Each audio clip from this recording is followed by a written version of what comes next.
Welcome back, everyone. Welcome back to our third broadcast of the night. Welcome to the very first Massive Coliseum number 8 Asia Qualifier. Let's go, Bobby. Let's go. Earlier today, of course, we were live with the Tenacious Turtle Tussle, followed by the Podcast. Now we're here with the Qualifier, the first of many for Massive Coliseum 8. Here we go. Exclamation mark B in the chat if you guys wish to have a look at the bracket yourselves. The bracket is live, the bracket is stacked, and we are jumping into our first series here into the quarterfinals. As spawning in the top left-hand corner of Whispers of Gold, we have the Taiwanese Zerg player, the Red Zerg representing Offside Esports. It is Rex. And spawning in the bottom right-hand corner, we have as well, we have the Blue Zerg player from the land of China representing Team Super Kitty. It is Silky. Here we go. And if you're in the chat, you know what time it is. Predictions are open. Place your bets on who you think will take the series. Best of luck in the chat, as we have the best Zerg player from Taiwan up against the best Zerg player from China. Here we go. Just quickly setting up our player names and setting up the overlays. Bam, beautiful.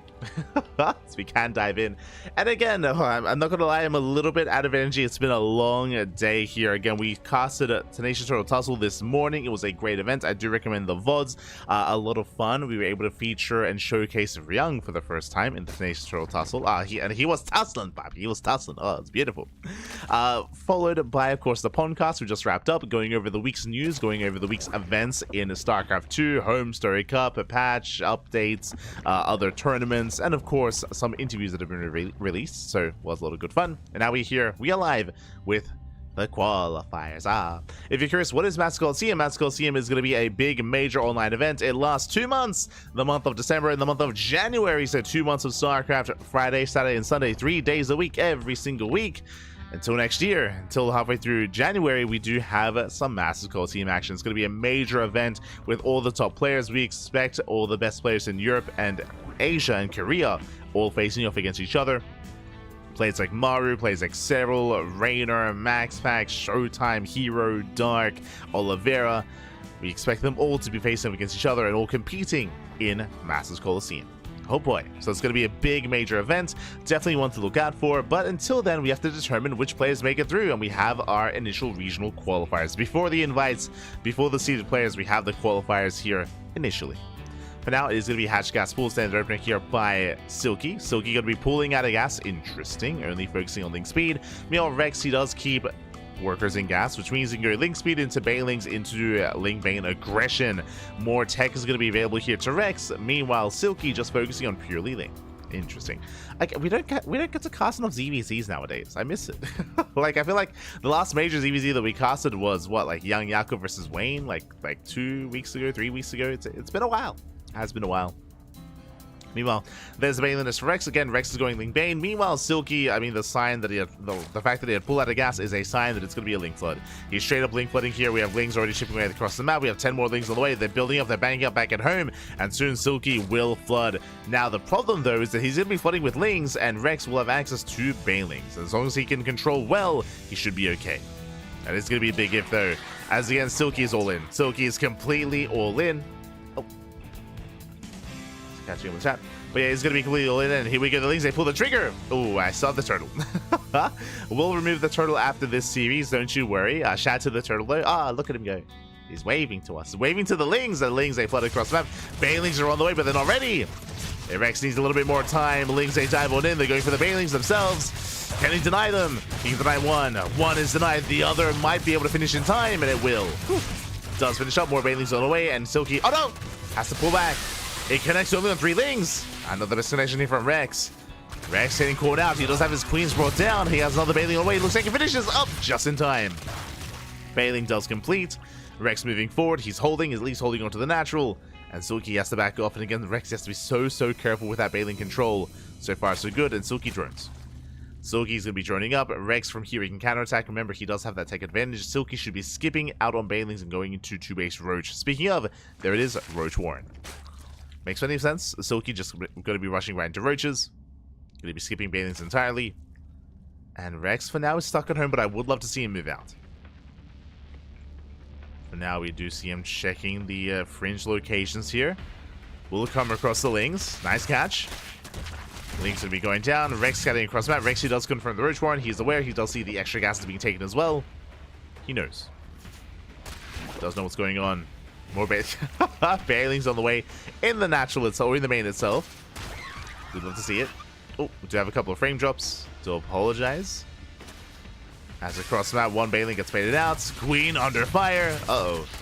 Rex out of position. Queen goes down. At the same time, Rex also trying to push into the natural, but Lassie pulls away. A bit of miscontrol out of Rex. Yeah, some miscontrol. He could have gotten the Queens, but he's racing back home. Aye, that should not have happened. He could have killed the Queens here. Could have killed everything, actually. There was potential. The Bailing's finished. I mean, he should still be able to break through this, but Roaches are on the way, and Rex, has he waited too long? Yeah, again, that move command was brutal. Rex going for the expansion. Lings are coming from behind. Roaches now have arrived. And Rex, he had such a big opportunity there. And I mean, he will still get us around. We'll still kill some of these Roaches at least. Only some. There we go, collapsing on the main army. Rex has to pull back. Silky taking a supply lead. Yeah, my heart bleeds for Rex there. As Silky, he's going to be able to stabilize. He's stabilizing, building up more Roaches. Lings are massing as well. Silky with a comparable drone count, and now he has a greater army. Now with Roach. And over time, he will outscale Rex. Rex, he's still stuck on Ling Bane. Still stuck on a low drone count.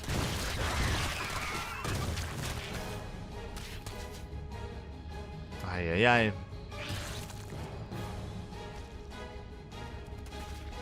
And again, Silky is getting ready for his counterattack. He's getting ready for his own all-in. As Roaches are amassing, he's going to have how many Roaches exactly? He's going to have 12 Roaches to 7. We have 5 more Roaches on the way. Rex, he needs to prepare back at home. He's getting ready. He's setting up. As Silky moves out across the map. Acá, hello papi, hello. ¿Qué tal? ¿Cómo estás? Bienvenidos. As we do see Rex trying to catch reinforcements. Nice moves. He will be able to catch some of these Roaches. Oh, there we go. One Roach gets surrounded. He comes in from behind, collapsing on the army. Better engaged here for Rex. Yeah, Ravager's going to be targeted. Dodges the pile. Let's go. The Lings, they come in for the Bailing. Massive connection. Bailing goes off, and Rex, does he have enough to break through? He should. Yeah, he should have enough. Again, the surround was solid. Shuts down the Roaches, and Rex takes a supply lead. And now we send it, papi. Send it. As we see Silky racing back. Rex does have some momentum, but the Lings are going to keep him back home. The Lings are going to be threatening him.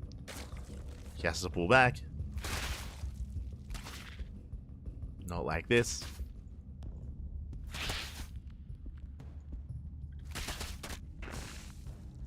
So Rex's push is going to be delayed. He's taking up, droning up, getting into a lair, saturating his bases. And now we can calm things down. And I mean, Rex, it looks like he's headed towards a later game.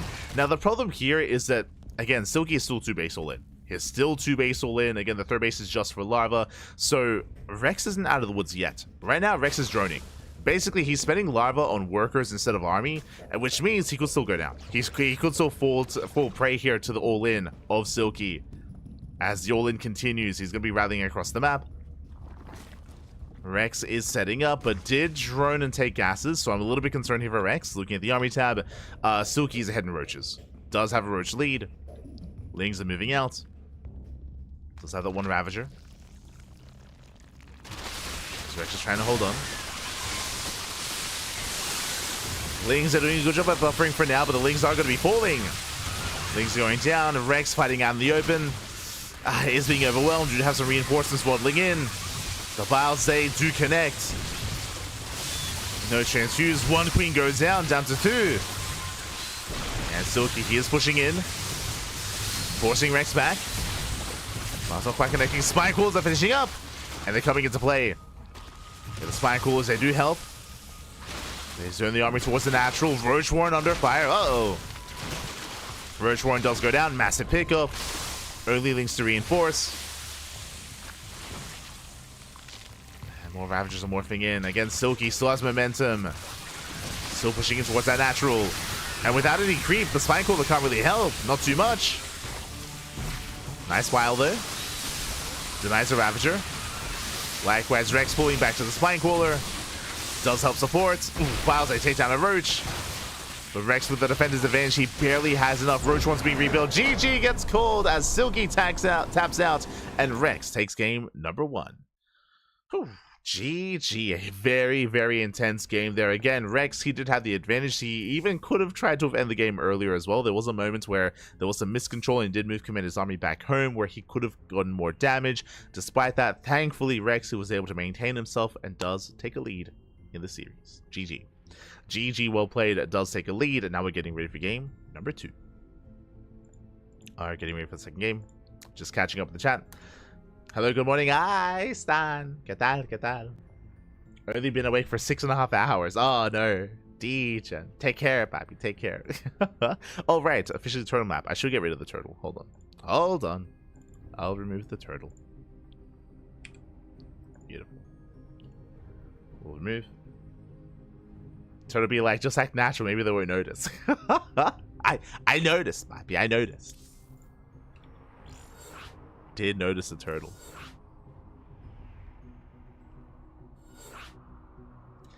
Petition to rename the podcast to Duck News, stylized as Ducks News. No. Nice. Not like this. It's too late, papi. The branding, your years too late, papi. Oh no. It's catching up.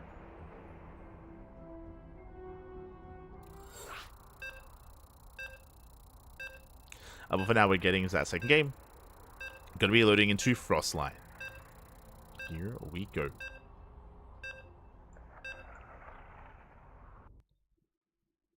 Frostline is gonna be coming up next.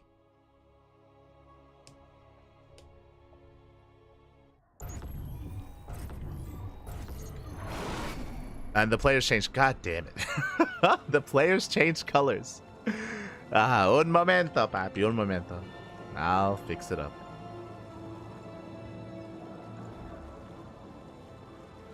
Bam, there we go.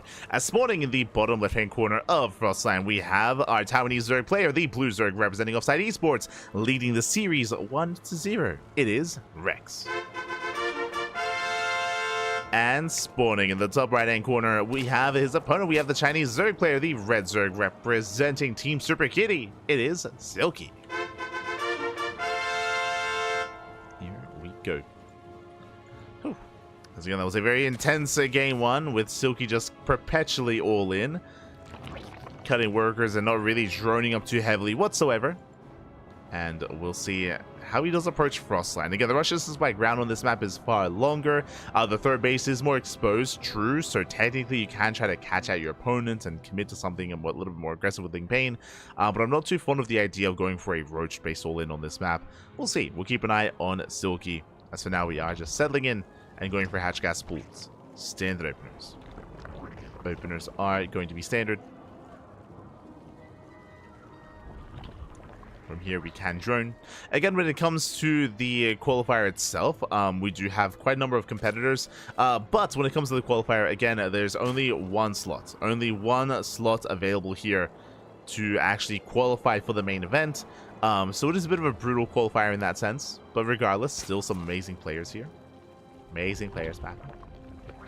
We have players like Rex, Silky, Coffee, Lancer, Jeshi, Honmono, T-Bull is here, Ear as well. I was very tempted to cast Ear versus T-Bull, just because Ear is a player that we have been seeing get actually quite notable results in online tournaments when we cover them on the podcast, but we don't get to cast him ourselves. So very, very interested to see how he does perform against T-Bull.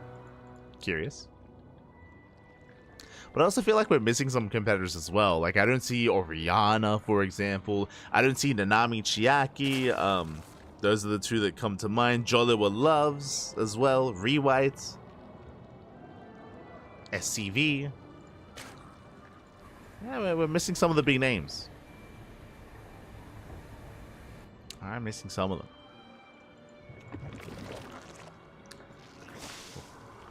I mean, again, with heavy hitters like Lancer and Coffee, it's understandable. I might be a little bit disencouraged to compete, especially if there's only one spot. But now we do have our Bailey Nest being thrown down for both players this time. So Silky is not going for a Link Flood. Does go for the Bailey Nest. This time did stay in gas. So we have some Ling Bane available for both players. Not just one this time. not just one.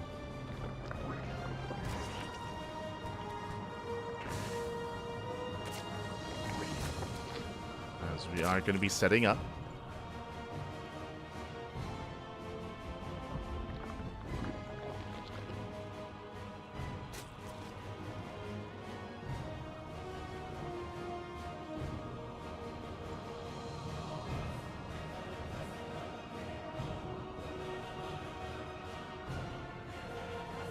So now we are going to be amassing up some more Lings. Rex did invest quite heavily here into Ling Bane. He's making more Lings. Rex is committing. Banelings are morphing in. He has 2 Banelings across the map. The goal here is to sneak in these Banelings towards the natural and distract at the 3rd. And here we go. Rexy does pull the trigger. We'll keep an eye on those Banelings. For now, they are left idle, but they will soon waddle in. They're going to be headed towards that natural. Silky's trying to keep up. So far, so good. Lings, they do hit the 3rd. Banelings are waddling in. There's that one queen to defend. Oh, does target down one of the Banelings. Does connect. So far, 2 drones. 2 drones go down in the natural.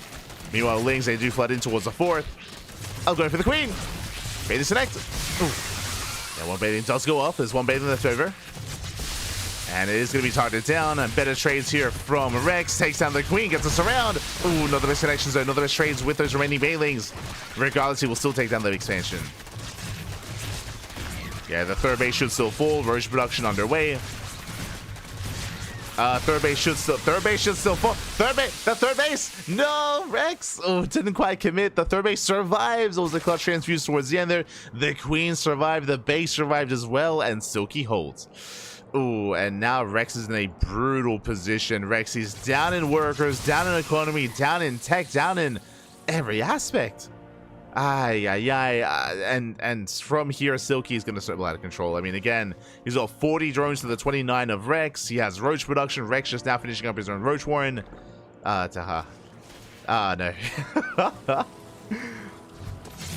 Again, when you commit that hard, you need to get damage, and it was just not good enough here from Rex. Tries to get into the natural. We'll get a Roach. I mean, this is not a bad trade. Gets one Roach. Slips into the main. Going for some economic damage. He gets 1. He gets 2. He gets 3. Oh, just 3. 3 drones go down in the main. Lings, they hit the natural. They barely get a queen. Potentially the expansion. Maybe. Commit, Bappy, commit. We need to kill the base. It needs to happen. He commits, and it looks like he will. He will get the expansion. Thankfully, the base does go down. But Rex is still down in drones. Still down in workers. Still has to resaturate. But this is some okay damage. Now, the problem, though, is that base was mining. That base was actually gaining value over time. So killing that expansion later is not as impactful. As it was able to pay for itself. Back at home, Rex massing up more roaches. Meanwhile, Silky going for the Spire. This might just get him killed. Silky is rushing into 2-base Muta. I mean, he has 4 gases, just now taking his 3rd, of course, has to rebuild. 2-base Muta against a Roach all-in. I think Rex, he might just build or win here. Again, ideally, Silky wants to be banking resources for Mutas. That means he has less Roaches. I mean, at the same time, he's droning as well. And the game may just end with this push. Rex has a massive supply lead, and he will soon pull the trigger. Link scout into the main. Ooh, doesn't quite scout the tech. But it doesn't matter. He pulls the trigger anyway. He's going for the all-in, and Roach as they move out across the map. There's a hatch-based all-in, by the way. It's all or nothing for Rex. Silky's racing back home. He's forced to make Lings. The Spire's about to finish. Rex is on a timer. The longer this goes on, the worse it is for Rex. Morphing a couple of Banelings. Pushing forward, he has 26 Roaches to the 19. Roach counts are comparable to each other. Lings, they collapse in. Banelings are going to be waddling in towards that mineral line. Or towards the Roaches even. And they do connect. Oh! They somewhat connect. Headed for the 3rd. Oh, that's a lot of Banelings. Oh my god. Banelings popping up. Nice spread here by Rex. The splits, Bappy. He splits. Shuts down the army, pushes into the middle line. Mutas are on the way. But Rex, he should be able to get into these bases. He should be able to break through. Does rotate over, takes down the queens, takes down the roaches. You can see Silky just trying to buy time, but Rex is having none of it. Yeah, goes for the kill, goes for the drones. He has to keep going. The mutas are revealed. That's going to give more pressure here to Rex to get more damage, and it looks like he has done it. He has broken through. Again, Silky was droning. He didn't know. He didn't know about the all-in. He wasn't ready for it. Teched into mutas of all things, which is less than ideal. The boys are being pulled into roaches, and there's no escaping this. They're going to try to get away. They try. That's going to be how many? That's going to be 33 drone kills. 33 drones. Taking down, again, all the workers. Chasing this back to the third base. Once again, Lings are in every single mineral line. We have roaches in the main. Lings and roaches here at the natural in the third base as well. And with that, it looks like Rex has done it. He has done it. I was concerned earlier with how little damage he was doing, but thankfully, Silky droned. And GG gets called. Rex will take the series 2-0. GG. GG, well played. Rex will claim the series, will advance on into the next round. My condolences to Silky. Again, Silky did have a stronger start. He did have a much stronger start here as he was able to defend, able to get away with a higher worker count, a higher base count, but Silky droned. And it's one of those things where in ZVZ, sometimes if you drone, you die. And alas, with that Silky, he was overwhelmed. Silky was out, in a way, yeah, just overwhelmed as he was just droning and teching. Meanwhile, his opponent was all in. GG, well played. Rex will advance on into the next round, and up next is going to be Rex versus Lancer in a ZVP. Oh boy, here we go. Lancer, of course, I would say the strongest Protoss player in China, but it's been a while. A lot of these players haven't been too active. In general, it does feel like the Chinese scene has been less active post-EWC. Even in online open cups, they just haven't really been competing too often. I know Lancer does have a family. You know, he's a dad. He is a pappy. True, he is a pappy. So maybe not as much free time, but regardless, I'm curious to see how he does compare and how Rex does compete, because it's one of those things where Rex has been more active, more so than Lancer. If both players are in form, I favor Lancer 100%. I have to favor Lancer here, but because we haven't seen much of Lancer, and because Rex has been on that grind, it's possible. Could go either way. Could go the way of Rex. I can see that happening. Can see that happening here. Here we go. We are setting up and settling in. Meanwhile, it looks like vetoes are underway, so we're going to wait for those vetoes to conclude, and then we can jump into our next series. Until then, we're going to be going on a short break. We're going to be going on a short break. When we come back, we will have our ZVP. See you soon. See you soon, Pappy. See you soon.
And welcome back everyone to our second series of the night. Welcome back to our ZVP is spawning in the bottom right hand corner of El Dorado. We have our Taiwanese Zerg player, the Blue Zerg representing Offside Esports. It is Rex. And spawning in the bottom left-hand corner, we have the Chinese Protoss player, the Red Protoss. Currently teamless, but the best Protoss in all of China. It is Lancer. Here we go. As we are settling in, if you're in the chat, predictions are open. Predictions are open, so you can place your bets on who you think will claim the series and who you think will advance on.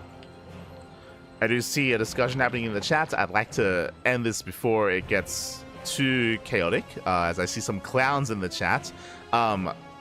The council, there's a lot of issues happening with the Balance Council. Where the players are from is not one of them. I don't know why there's someone saying like NA Council.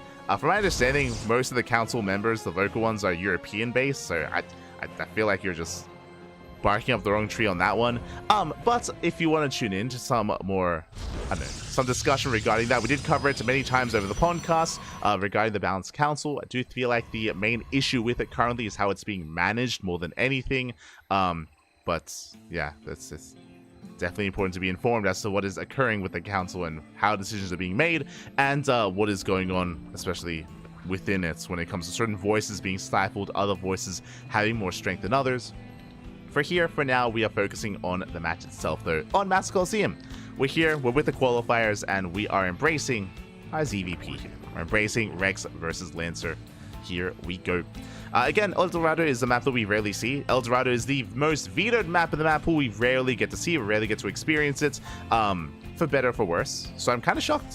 I'll be honest, I'm kind of shocked that we're seeing it here and now. It's kind of crazy. I'm only used to seeing it like in the Lima League, you know, in kind of formats where there is no veto process, where it's loser's pick or a map is predetermined. So I'm really excited to see how our players will approach a map as quirky as El Dorado. For now, we do open up the attack path here towards the south. Now the pilot, let's go! As Lancer with the pylon block here, denying the expansion. This I haven't seen before, but I also haven't seen many games in El Dorado. Okay, you have my attention. You have my attention. Lancer does wall up, does wall off. The drone now confirms that, alas, it is being denied. And Rex may be forced to expand elsewhere. Yeah, there we go. Drone is sent towards the north instead, towards the third base location. And the third is on the way.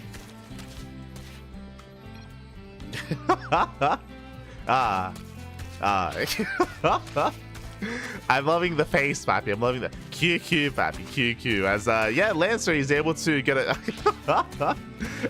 better one, a fast one over on Rex. Do love to see it. Lancer back at home, getting into his own gate cyber, into his own Stargate opener, and Lancer's going to be the one to expand towards the south instead. And he's going to have this entire region to himself, at least for now, as Rex is forced to expand elsewhere. Lancer, do we go for the gold? That's the next question. We have seen many a player take the gold base from the other side. Has occurred many a time. We'll see. We shall see.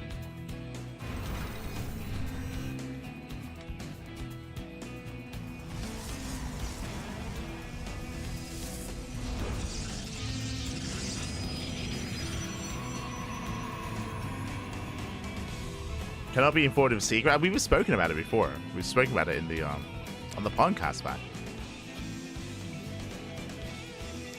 So you have Rex checking the third.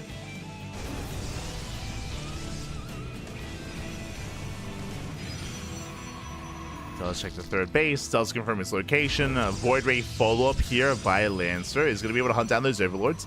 Is going to deny vision. And Lancer will now move out.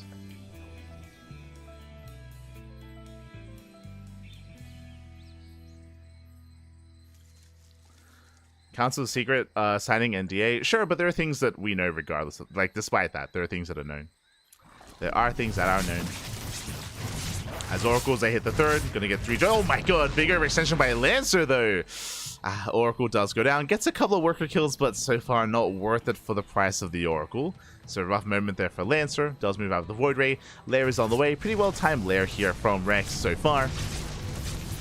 Nothing early, nothing too aggressive. Void Ray does pick off one drone, but just the one.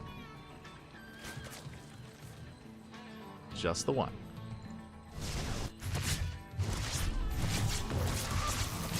We have our other Oracle hitting the third. Oh! Okay, 2 drones. 2 workers going to be going down. So a bit of an okay damage here. At least the second Oracle does survive. Third Oracle does hit the field as well. And Lancer is attempting to settle in towards a normal standard game. We have Twilight Council, Forge, +1. I would imagine Blink on the horizon here for Lancer. I would imagine. As the Oracle dives back in, Spore not quite in position. Not bad, getting up to 3 drones. Again, helping himself maintain against his opponent. Second Oracle has arrived to join over the first. Oh, and Rex, I was curious where the tech was going to be leading us. Whether it was going to be Hydroden, whether it was going to be an Infestation Pit, but instead it's going to be Mutas. Now, we have seen players attempt to rush into Mutas on El Dorado with mixed success. We'll see if this goes unscattered. If it does, then Rex can snowball out of control. He can pop over the Mutas, he can wreak havoc. If not, I mean, then Lancer can go into Phoenixes and try to hard counter them. So far, fourth base is going to be denied.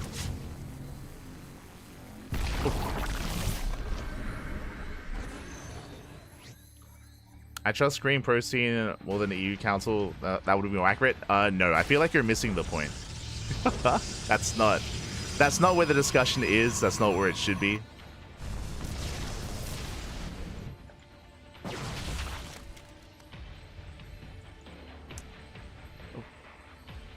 As we do ask for a bit of a pause. Hopefully everything is okay. We do see Lancer behind this is getting to his upgrades, but I hope that there's nothing too serious here. Hopefully. Fingers crossed. Fingers crossed. I did mention before that Lancer, he is a pappy. He is a pappy, so you know, might have to check in on his kids. Does happen. I always remember when we casted Dark and he had to also pause for his daughter to make sure everything was okay. So we'll give Lancer the time that he needs. Game resumed. He said hotkeys. Oh, there you go. It's going to be a hotkey issue. Oh, I'm curious. I was going to say that because we haven't seen Lancer compete too much, and we haven't seen him compete too often, I was going to say I'm curious if he actually hasn't actually played on the new patch. But I mean, so far he's still like approaching it quite well. So hopefully everything's sorted. As things get across the map so far, we're able to warp in time. Lancer is ready, he's in position, and the Spire has yet to be scattered. Mutas are on the way. And Lancer, he can't really gain ground here. It's a bit of a double-edged sword. On the one hand, it's a very narrow entrance, very narrow choke point. Lancer can't quite push in, but at the same time, Rex, I mean, he can't necessarily move out either. Oh, he's going to try to, though. And all Rex has to do is just buy time. Just buy time, and Mutas, they have arrived. They're going to be skirting across the map. They can head towards the expansions. They do move out. And again, still unscattered. Oh! Whilst they graze the army. Mutas towards the main.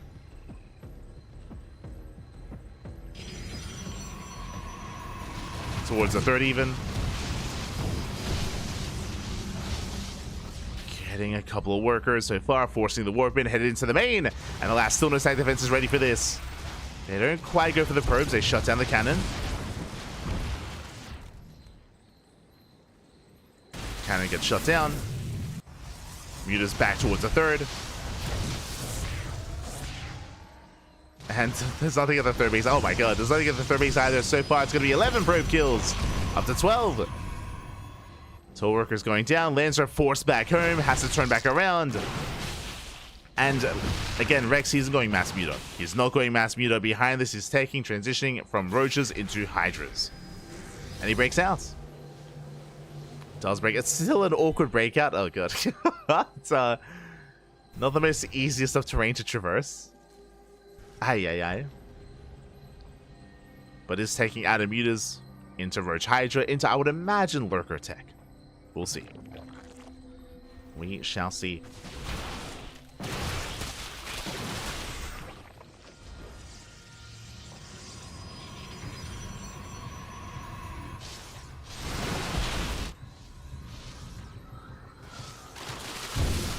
Rex does move out. Hits the gold. Denies some of the side defensive miles. Oh my god. Whew, they graze the Void Ray. Only graze. Likewise, Lancer dipping into the main, going for a massive warp in. Charge not yet done. The Solus are coming in. They might be slow, but they do get into the mineral lines. Drones under fire, going for the Spire. I mean, the Spire doesn't really matter too much. Prism goes down to the mutas. And Rexy will defend. Might lose the Spire in the process. It's getting low. It's getting close, and it will go down. Just barely. Spire does fall, but Rex is maxed. He's maxed out at this point. He's ready to move out across the map. Lancer is trying to keep up. Did lose a lot of workers in the process. Has the gold base, thankfully, and if given time, he can recover.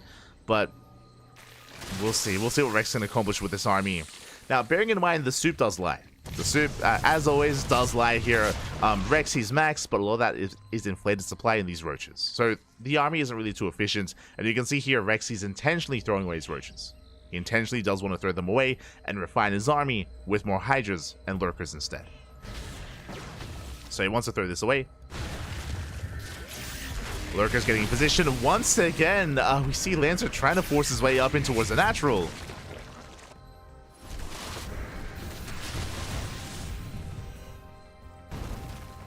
He's trying to, but he's not going to be able to. Not into all these lurkers. Not like this. Rex once again still threatening that counterattack. We do see Lancer taking up into Sky Toss. Double Stargate. Fleet Beacon on the way. Is teching. But again, Lancer needs time. Does hit top right. Going for the expansion, does force a big reaction here out of Rex. Rex at the same time pushing in towards the natural. And again, he should be happy to trade this. Stutter stepping forward, breaking through the Zealots. Takes down the Sentry. Sentry goes down. Does lose most of these roaches, but again, he did want to. Ooh, did lose the expansion. Expansion did fall. Lurker's getting in position. +3 range on the way. Lancer moving in, reinforcing with Lings. Roach is still distracting in the main. Oh my god. Yeah, the spine shots are brutal. And Lancer, again, he's trying to get into his Tempest, but it's going to take far too long. It's going to take a while. Stage traps going off. Decent connections. They slow down some reinforcements. Rex still trying to push in. Rex looks like he's missing some macro cycles. He has plenty of resources here, but no more Hydras on the way. Yeah, still just hyper-fixated. Forcing the army back to the gold. There we go, more Hydras in production. Lancer falling behind in supply. But he's distracted here by these Zealots. Once again, more drones going down. The Zealot Realmbuyers are doing quite a lot, actually. Dragging Rex back. First Tempest has arrived. Rex pushing forward towards the gold.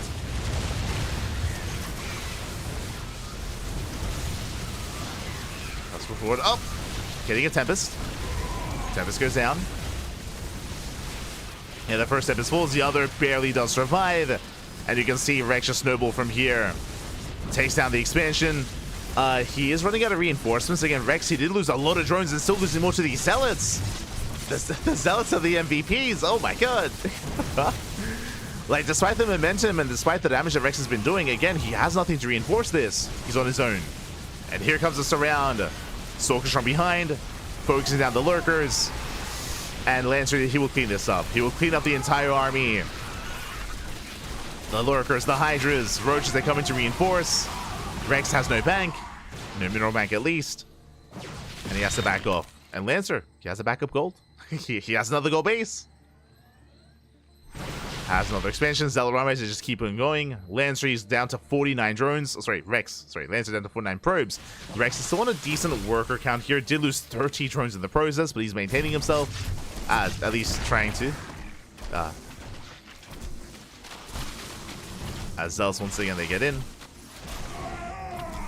Getting more drones. Keeping Rex distracted. Behind this, Storm is on the way. +3. Gold base getting saturated. Lancer is still in this game. And again, this, I mean, I say it's been the Zealots being the MVPs. Really, this War Prism. I mean, in conjunction, right? The Zealots, the War Prism, the non-stop counterattacks, the fact that there's no spine crawlers here, no Lurkers either. Nothing to defend. Every time damage is done. And it slows Rex down. Speaking of, here come more Zealots. They just keep coming. They just keep waddling in.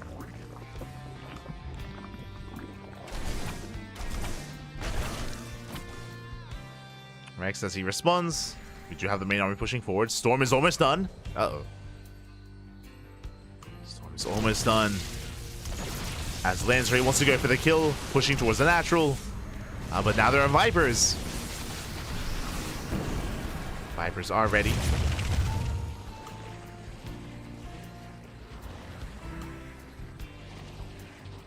Shem again, Shem, my papi Shem. Good to see you.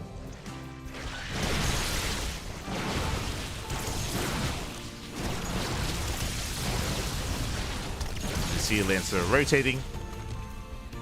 Trying to maintain himself, but the longer this goes on, I mean, Rex, he is rebuilding that much faster here. He's building up. The army is still vulnerable here to storms. Tempest shot going off. Catching more Hydras. Carrier production has begun. Lancer is working towards that more ideal Skytoss army. He's getting there. Slowly over time. Rex is the first to max out.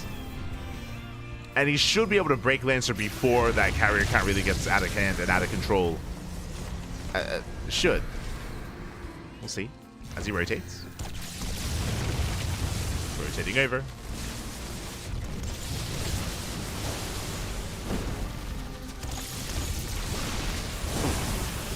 Got the VX going up on the Vipers. Massive storms as well. Oh, Jesus. The storms are insane. Aye, aye, aye.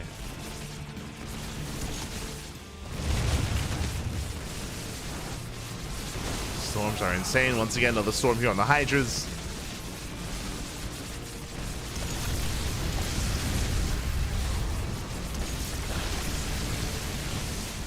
Jesus. Rogue, is that you?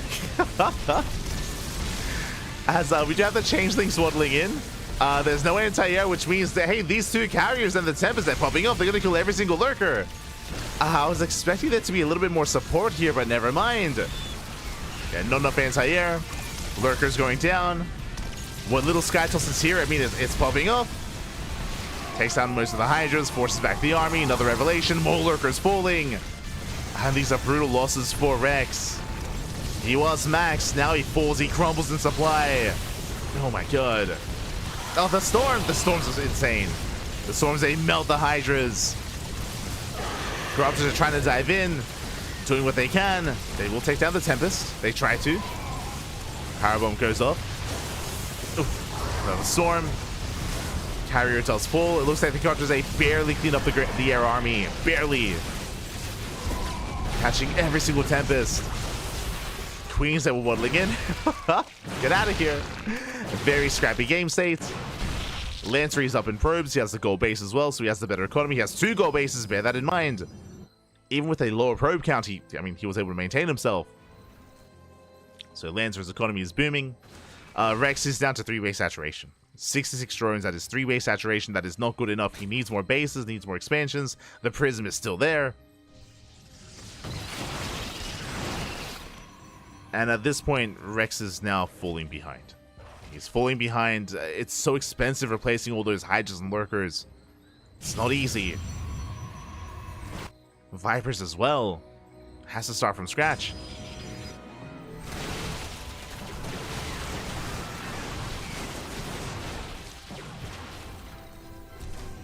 And again, Lancer, he perseveres. Does persevere. Cleans up all the tumors.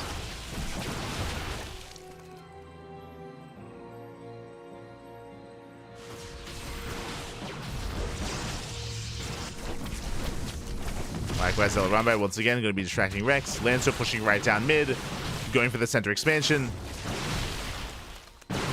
And Rex is not ready for this. How many lurkers does he have? 4. 4 lurkers. Trying to collapse in. Hydras are trying to surround as well, but there are so many storms. Lurkers are coming from behind. No, they tried to come in from behind. 2 lurkers go down. That means there's only 2 left. War Prism finally gets found. Lancer has to get the hell out of here. Prism falls. Rex, he's attempting to stabilize, but he's falling behind. For the first time in a long time, Rex, he is down in supply. And again, these gold bases have more than paid for themselves. From here, Lancer is in a solid position. Has a strong economy, has a strong army as well, has plenty of storm for support. When it comes to the Sky Toss, it was reset, so he has to build up once again to Tempest.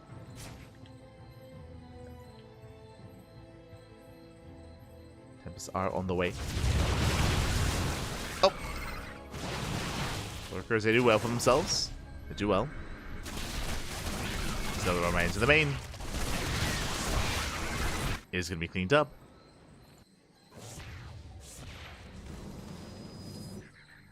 And so doing what he can.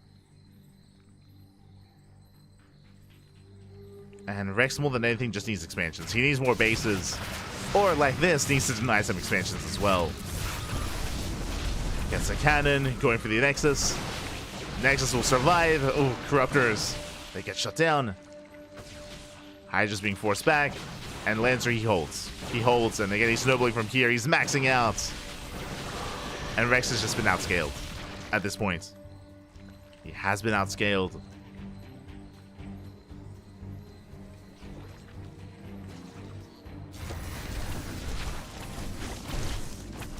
As Lancer rotates.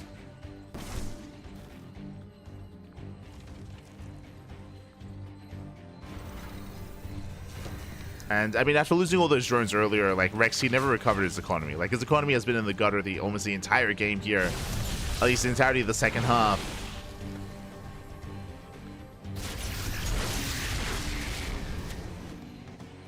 Has been struggling. Stage traps going up. Do you see Rex going for a bit of a desperation move, just going right for the natural and the third? He does send it, takes a storm to the face, multiple storms. Oh my god. Storms pop up, army turns back around. Lurkers are getting on top of the expansion. Lancer, he was distracted. And can he clean this up? He can, but before losing the expansion, that I'm not so sure about. Oh, the observer coming in. Mineral line goes down. At the same time, Lurkers, they do hit the goal base as well. The Nexus is going to fall. Not bad. Good pick up here by Rex. Gets more than just a mineral line. That was, what, 30 probes going down? Lancer, he out of the 76, and now he's down to 45. Ay. That's a lot of probe kills. And Lancer is counterattacking. Still a very scrappy game state. Again, unfortunately, there's no WCS game heart. There's no Observer Plus. But Lancer did lose every probe. He lost everything at that expansion. Rex, can he catch back up? It's still not looking likely. Oh. As again, the Tempest, they trade well. Storm on the Lurkers. Lings, they come in from behind. They're going for the High Templar. Oh, they collapse in. Not bad. They take down most High Templar. They force out some Archons. Very efficient trade there from Rex. And Lancer backs off.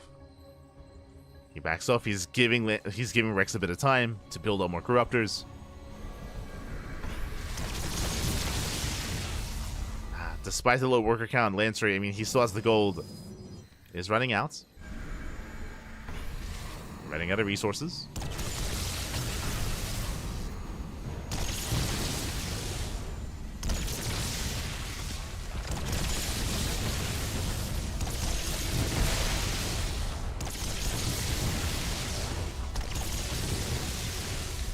Lancer, he will take down the expansion.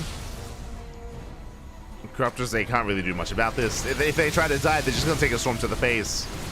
And GG gets called. Lancer, he will finally take the first game. A very intense back and forth. Does take a lead. Whew. GG. Does take a lead in the series. And we'll see if Rex can bounce back. Again, when it comes to this game, it was very back and forth. Rex had his own strong moments, don't get me wrong. We saw how prevalent the Zealot run-bys were. They were just wreaking havoc towards the north, towards the south. They were killing so many drones. They crippled Rex's economy, and it was an economy that never recovered. The Rex, he never recovered his economy. He could never really sustain himself.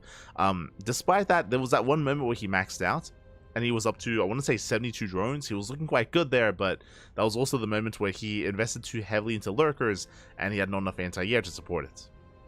And we saw it was 3 Tempest and 2 Carrier. 3 Tempest, 2 Carrier, hold, survive, reset the Lurker count, and completely shot Rex down. And from there, he never quite was able to build back up. GG. GG, well played. With that, Lancer takes the lead, and we'll see if Lancer can close out this series. One more game is all it takes to make it through. Here we go.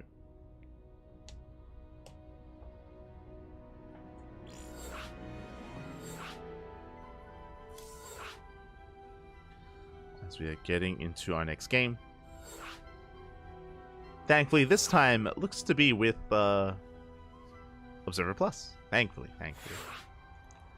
Something that we were missing with the previous games. Now we can count workers being killed. Let's go. Beautiful. We could count somewhat before, at least. Somewhat.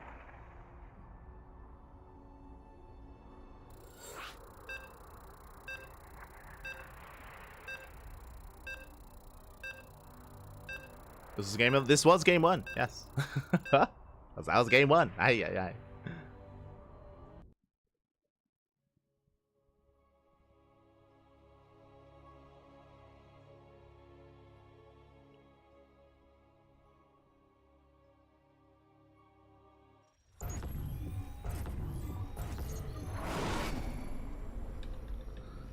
Here we go. We're getting into game number 2. And spawning in the top right-hand corner of Ultra Love, we have the Taiwanese Zerg player, the Blue Zerg, representing Offside Esports down in this series. We'll see if he can recover. We'll see if we can force an ace match. It is Rex.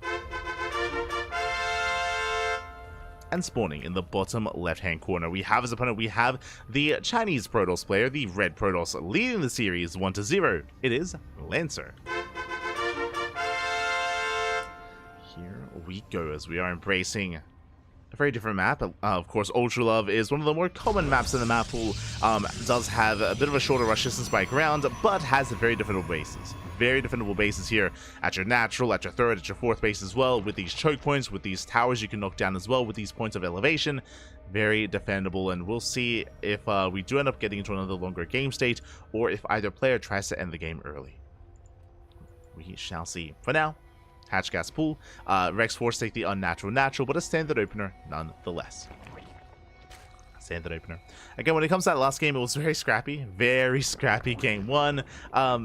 Very uncomfortable as well, just because it is El Dorado, right? We saw certain features come into play. Lancer snowballed out of control with the goal bases. If you remember, Rex initially was expanding towards the south, and then Lancer stopped him. Lancer went for the pylon block of all things, did deny the expansion, did contain, and I mean, there was a lot going on there in the early game, and Rex's build was really disrupted. It was not how he wanted to approach it. I'm sure he wanted to take the goal bases himself, and he just couldn't touch them. Could not touch the goal bases. So really thought out move by Lancer. It was really cool to see when he did block that location, when he forced the northern expansion. Did make the game play out in a very different way. And we'll see what the plan is going to be here in game 2. We shall see.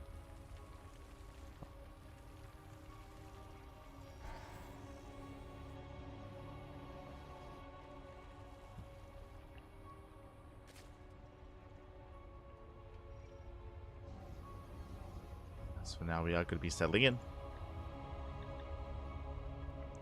So far, getting to try to take up choice, looking like a Stargate opener out of Lancer, which is to be expected, just a standard opener. If you recall, Lancer, he did lose his first Oracle in game 1, did lose it quite early, so it was a bit of a rough start for Lancer. This time we'll see if he can have a cleaner opener instead.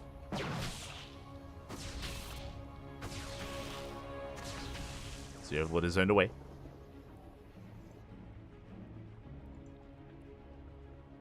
Overlord is going to be zoned away. Scouting is going to be denied. If I remember correctly, I believe last game was Oracle into Void Ray, if I recall correctly. So we could see another Void Ray based opener here from Lancer.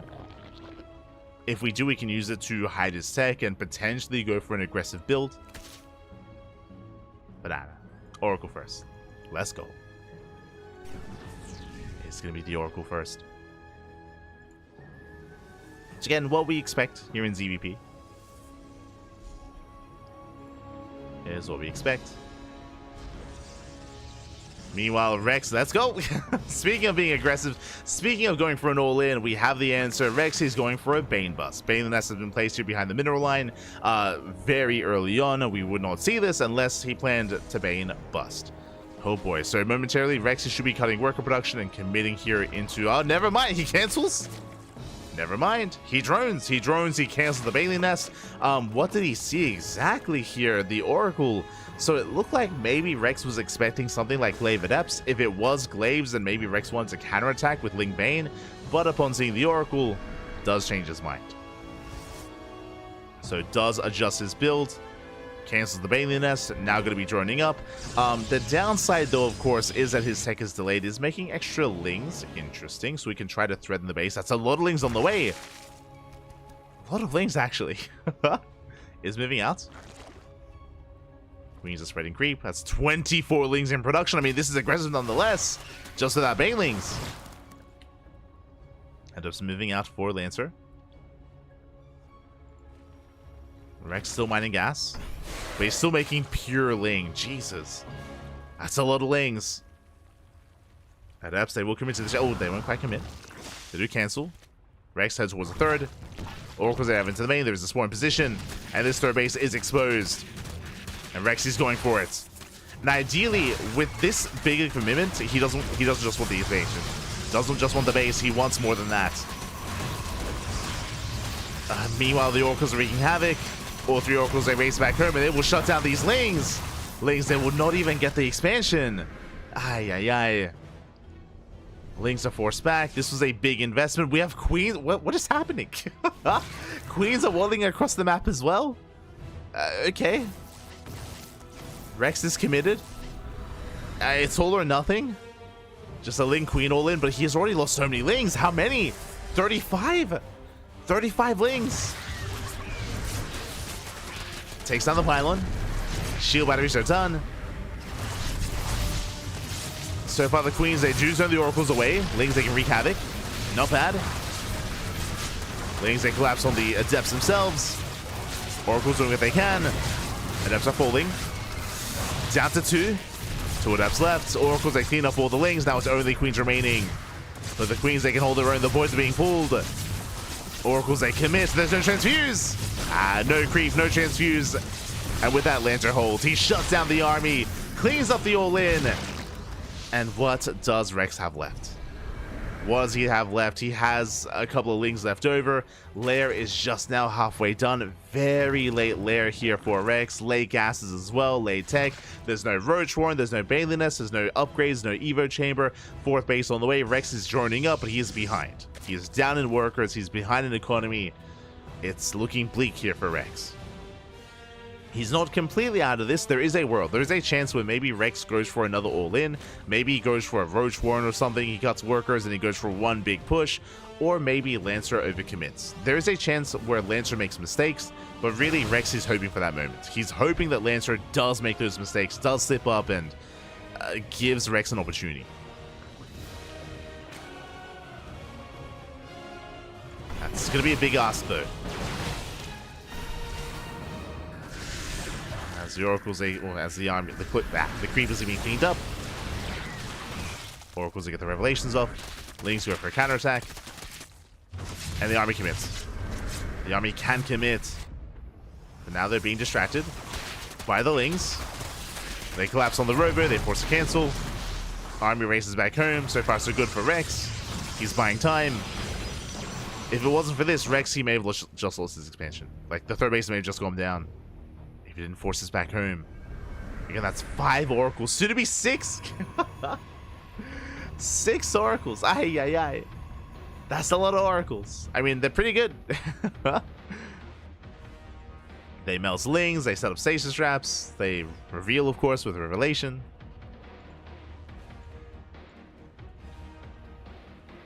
Can do well for themselves. Ooh, as Lings get caught in the stasis. Another stasis goes up. Meanwhile, the field of stasis traps, Jesus. A lot of them are being baited out, though. As Lings, they cannot quite commit. It's going to be a force field of Lings, essentially. So far, it's trading well. Another massive stasis trap goes off. All Lings get caught.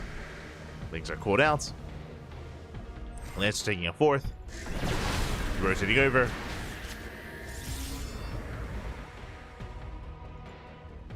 Does attempt to rotate. Lancer going for some lone adept harass here. Into the mineral line. They get a drone. They get 2. It's something. 2 workers go down. Stalker's trying to gain ground here, but Rex, he's holding his own. And Lancer has to get the hell out of here, has to pull away. Stasis gets baited. Ling's chasing down the Stalkers. Oh no! The stasis catches the Hydras. A nice moment here for Lancer, collapsing on the army. Oracles, they dive in. Try to shut this down. But the Oracles are out of energy, actually. Ooh. Yeah, they're out of energy. Lancer has to retreat. He has 1,000 minerals in the bank. He has to just calm things down in macro. Just go for some warp-ins, reinforce. Cells come in, but he has been missing some. Yeah, he has been missing warp-ins. Have been missed. Oh. Workers almost get caught. Rex going right down mid. And where's the splash damage? No storm. No storm. First Colossus still on the way. Lancer's tech is delayed. He's gonna try to push in. Here comes the Ling Hydra. Forcing back the Stalkers. Lancer has to pull back. Lings, they bust into the natural. Hydra's into the main. And Lancer, he got a little bit too excited. But he should be able to hold on. And turning back around. Oracles, they wreak havoc. Colossus has arrived. Yeah, with the help of the Colossus, he can force this back. So far, so good. Oh, that's still 20 probe kills. And he's not done. Lings, they find the 4th. And more probes are going down. Rex is back in this. Again, he was hoping that Lancer would make some mistakes, and that happened. Lancer, his macro was lacking. He was overly committed. Lost 30 probes. And Rex, now up in probes. He's up in workers. He's crazy. Zealotropy in the main. Catch out some of the queens.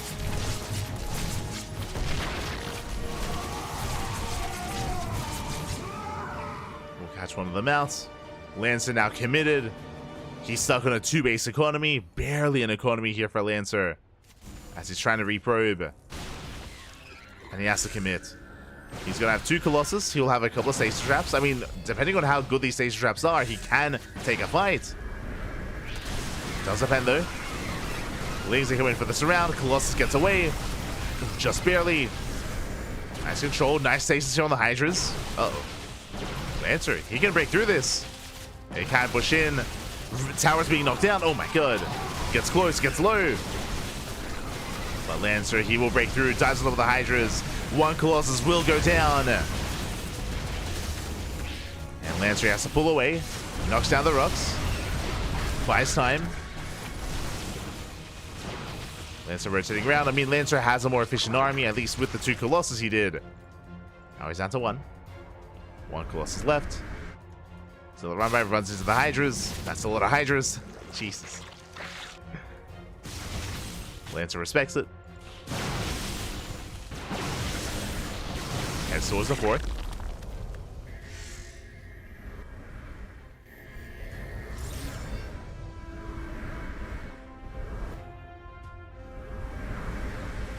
Lancer does race back. He's racing back home, getting into storms, getting into more High Templar.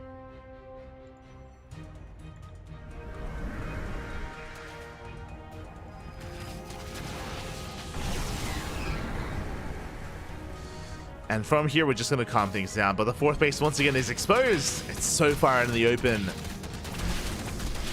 Lings, they collapse in. They shut down the Zealots. Oracle to help defend. Rex just ensuring that the economy is just kept in check.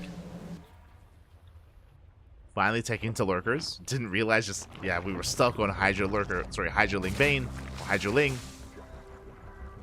Lurker Den and Infestation Bait gets thrown down. Working towards Hive. He's getting there.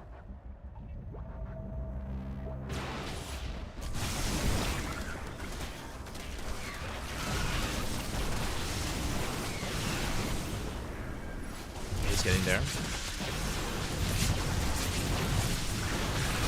Francis pushing in, gets a Storm up. Storm of the Queens. Forcing the army back. Massive storms on the Hydras. Oh, he sends in the storms. Oh, and Rex's army is gonna melt.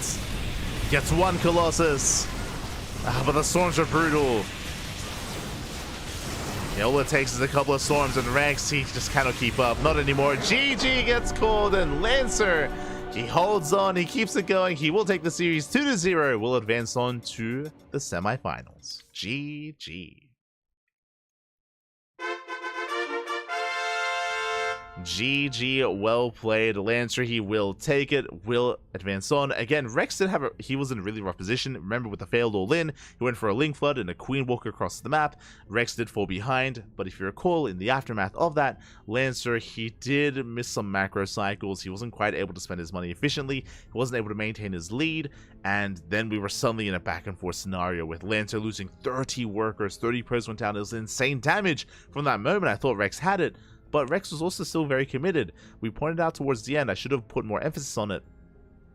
But Rex, he was stuck on Lair Tech. He was stuck on Lair Tech. He was stuck with Hydras. He had no splash damage. He had no lurkers yet until the very end. And even then, he couldn't quite embrace them. He was stuck on a Lair Tech army the entire game. He was pretty committed, borderline all-in himself. Borderline all-in. It was just a very scrappy game state. GG, well played. In the end, Lancer will take it. And now we are getting ready for the next round. We're getting ready here for the next round as Lancer does advance on. And Lancer's going to be facing off against the winner of Jeshi and MGJ Protoss. I don't know who that is. I'm not familiar with MGJ Protoss. One moment. Oh, it's MGJ. Okay. Not too familiar. But it looks like we have a bit of downtime. Oh. Potentially. Wait, what? What just happened? I don't know.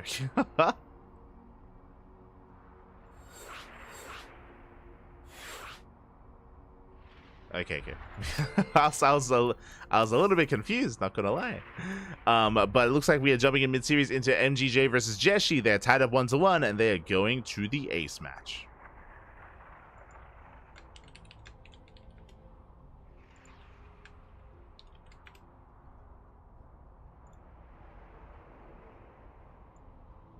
And again, I have no idea who MGJ is. I'll be honest.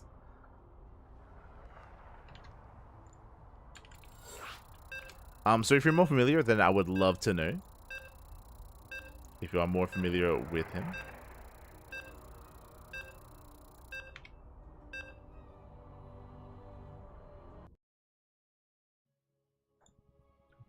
As we set things up.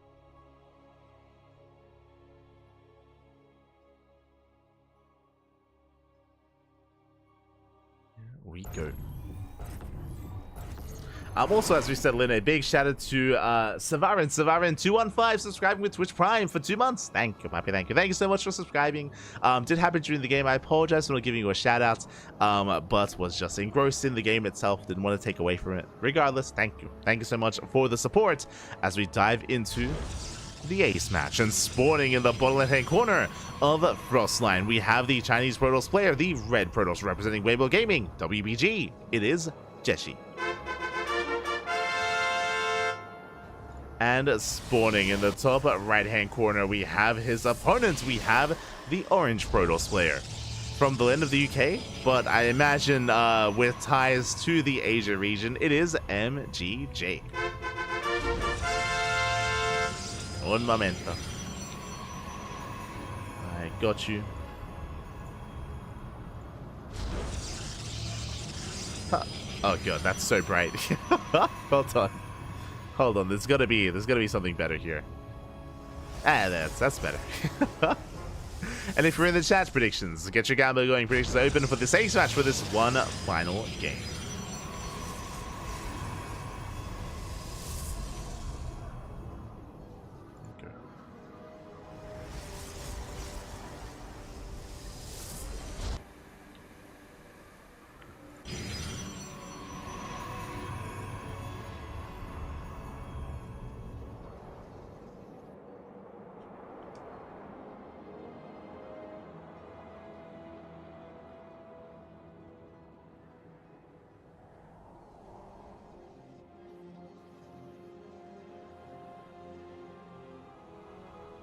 Here we go.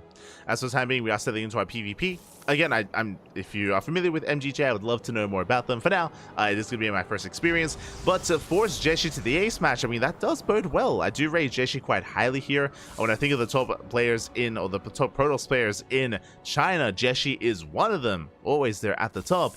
And we've even seen him take down some big Korean names as well. So for him to be forced to the ace match, it does bode well for MGJ's skill, at least. That's bode well.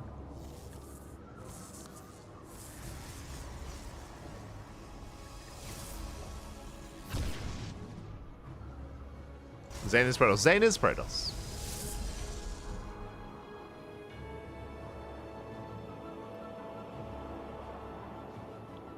Go.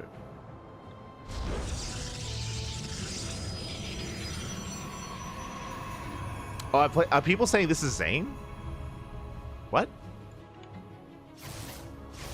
Zane would be Zane, though. What do you mean? T-Ball was in the tournament earlier. That's true. Oh, it's a Chinese Protoss player. Okay. There we go. Now we know. So it looks like there was an issue on the Wikipedia, but this is a Chinese Protoss player. Let's go. Called Miggy. I'll fix that up. There we go. Migs, is that you? No, Miggy, papi, Miggy.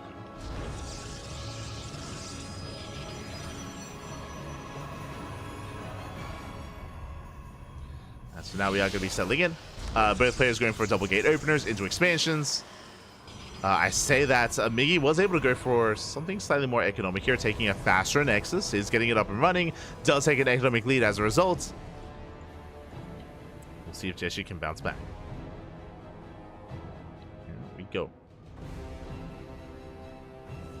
Still needs to go to an Epic Land, but it's always been an awkward place and time for me to go. Oh, okay, I see. You should definitely go though. From my understanding, I mean, hey, if there's ever a land in your local area, it's always nice to actually head on over and take part in the scene, take part in the community, find and interact with other like-minded individuals that have a passion for StarCraft. Always a good thing.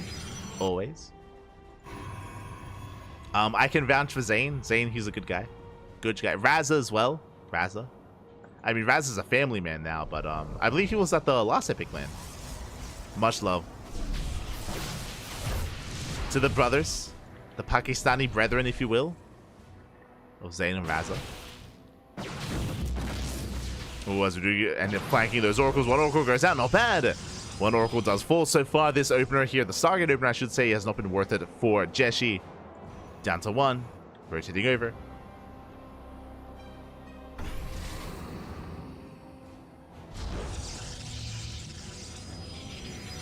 Likewise, Jessie getting into his own third.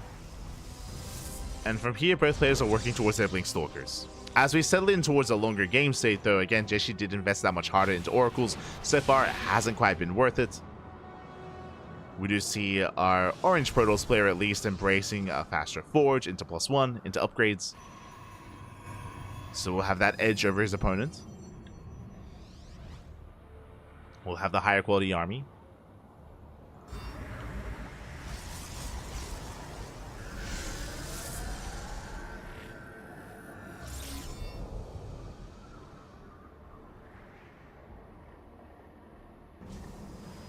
We go.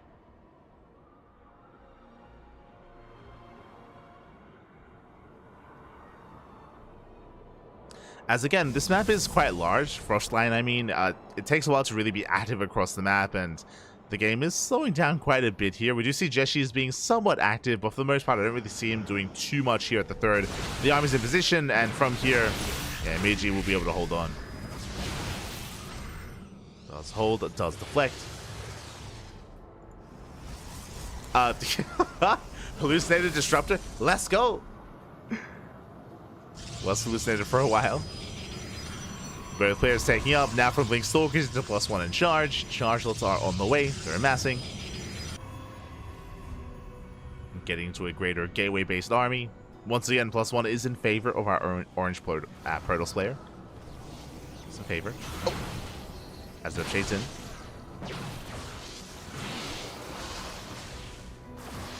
Shield battery ready. 6 probes going down. I mean, hey, not bad. Does catch 6 workers. As our players are settling in.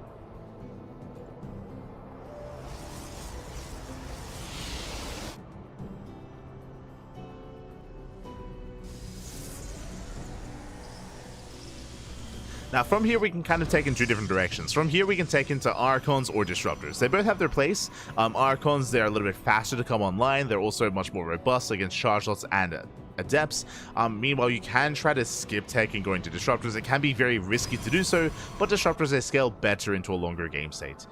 Meanwhile, we have our answer. Jessie takes a faster expansion, still sticking with a gateway-focused army. Meanwhile, Temple Archives for our Orange Protoss. This will be for Archon production. And again, Archons can be quite useful. They provide a lot of utility here to this kind of army. They just annihilate Zealots, and again, Adepts as well. Meanwhile, Jeshi rotating over. I know I was talking about Zealots, but Jeshi has yet to warp in any Zealots here. He's very, very Stalker oriented. Just mass Stalker. Purely Stalker out of Jeshi. Rotating around. There we go. The first wave of Zealots now morphing in. Actually headed into the main. As the Prism does rally forward. Expansion gets thrown down. I believe the hallucination did confirm. Jeshi moving forward. Ready with that Prism. He's just trying to keep up. Archon's on the way. So far so good. He does hold on. He's got 3 Immortals with the army as well. But at the same time, warping into the main. And Zealots get dropped in. They take down the shield battery. Going for the mineral line. And Jeshi can overwhelm. At the same time that the main army does commit. And in a head-on fight, I do favor the orange Protoss. Like in a head-on fight, he can overwhelm this. Again, he's got 3 Immortals. He has the Archon, pushes forward, takes down the Stalkers. Zealots in the main get cleaned up. Only 3 probe kills. Only 3 probes. Jeshi, he's in trouble. He's trying to hold on. Extra warp-ins. Archon did go down. Does go for the dive. Gets one Immortal. He's going for the others. And he barely will get them. Takes down every single Immortal. But that was a brutal trade. That's a brutal trade here for Jeshi. And he's being overwhelmed. Migs, he's doing it. Ay, este Miguelito. He breaks on through, takes down the Zealots. And the base is being broken. Again, there's barely any Stalkers left over. And Jeshi, he's not going to be able to make it through here. The Prism goes down as well. And he has to back up. He has to reinforce, falling back to his 3rd. 17 probes going down. And Miggy can just keep pushing. Is it Miggy or Mikey? Maichi? MG. Orange Protoss. So let's trade. Still rotating over.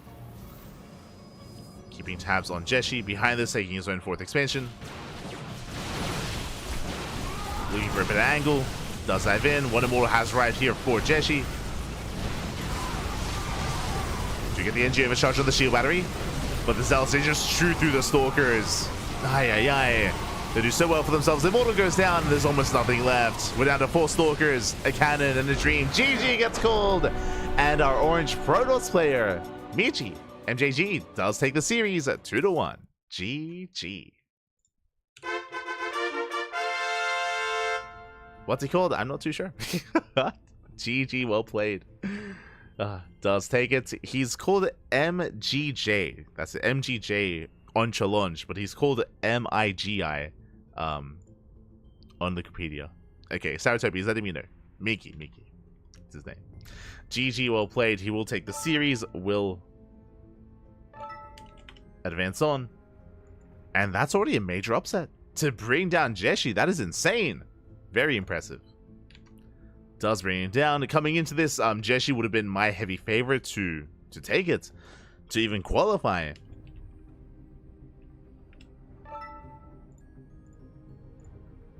But alas, that is not meant to be.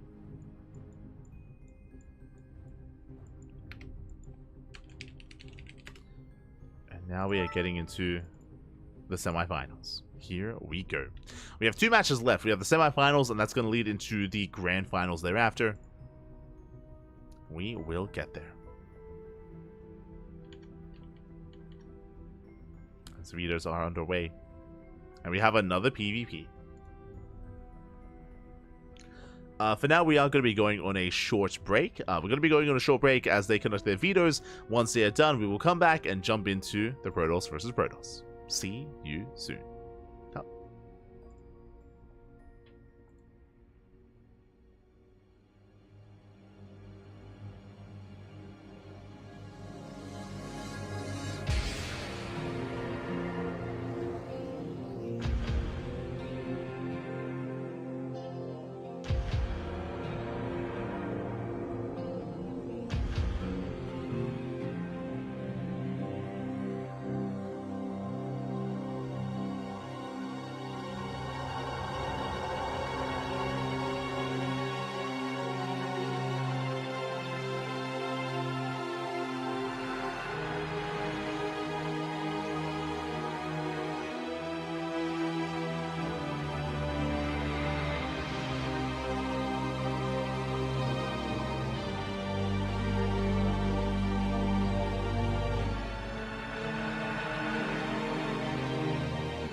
And welcome back, everyone. Welcome back. I hope you enjoyed that lovely Brutal OST as we have returned with our semifinals. Semifinals here of the qualifier. As a reminder, only one spot is available for the Asia qualifier for Master Coliseum. So we're all fighting for one place, and we are looking to make it to that qualifying match. Who's it going to be here as we settle into our PvP? And spawning in the bottom left-hand corner of ley lines, we have the Chinese Protoss player, the Green Protoss.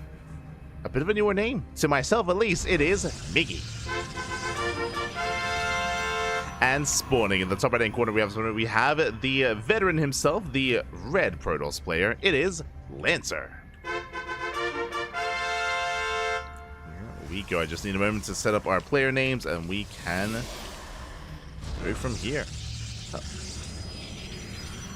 Damn. Beautiful. And if you're in the chat, you know what time it is. It's Gamba time. Predictions are open. Place your bets on who you believe will take the series. Oh. Best of luck in the chat as we settle in. Here we go.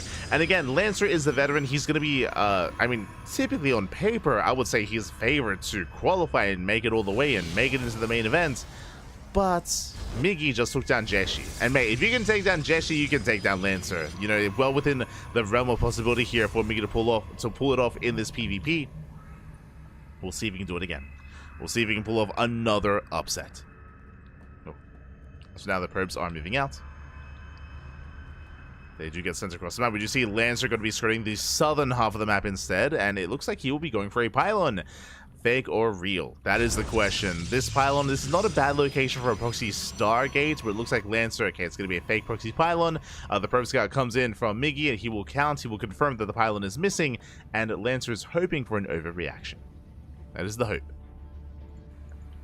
Meanwhile, the probe is going to be waddling in.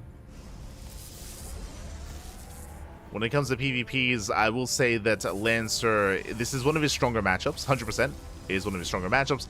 A big reason for this is because of how prominent, how prevalent the Protoss scene is in China. There are so many of them. Lancer, Jeshi, Firefly as well, and many others.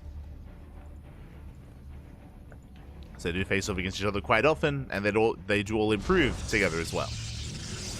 They do all improve. And Miggy might be one of them as well. He could join them. But now going for a pylon block, delaying the expansion. Back at home, going to be a Stargate opener here by the Green Protoss, by Miggy. No fear whatsoever. Going for the Stargate, going for the Oracle. Pylon block will delay. And the Lancer will finally expand. We'll expand at the natural. Back at home, we should be seeing a certain expansion here for Miggy as well.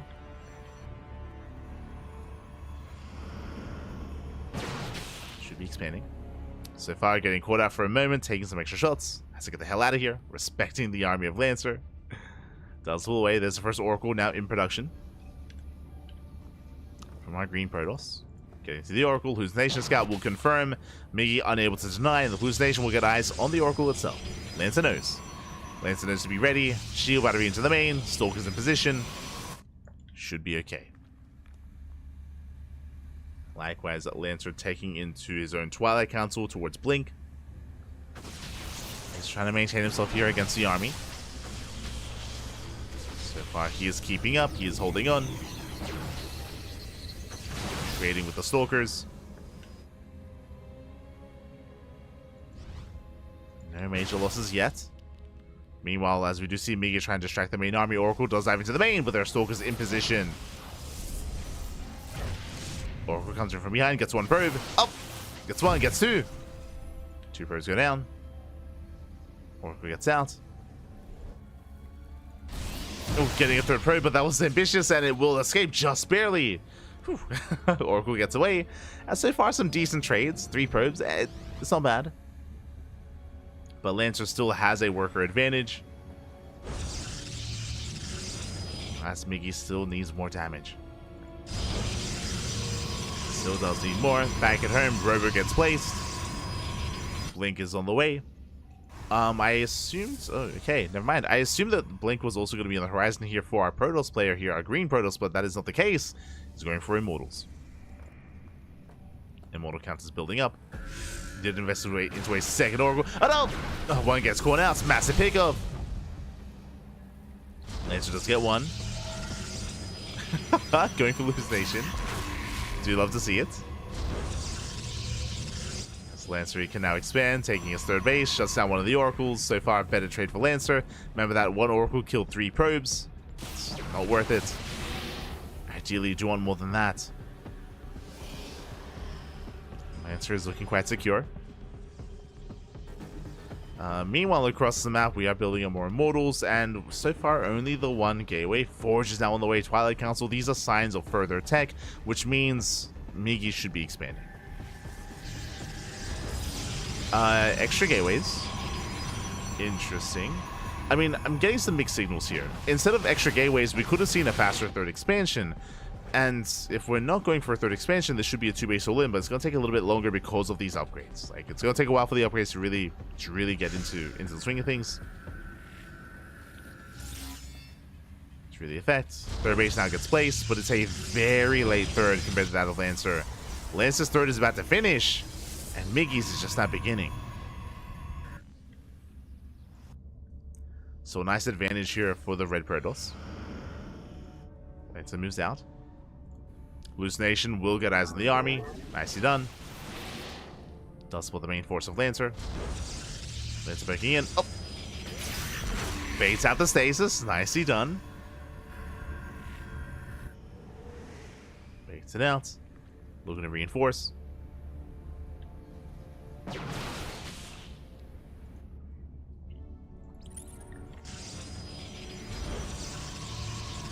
Holding back for the time being.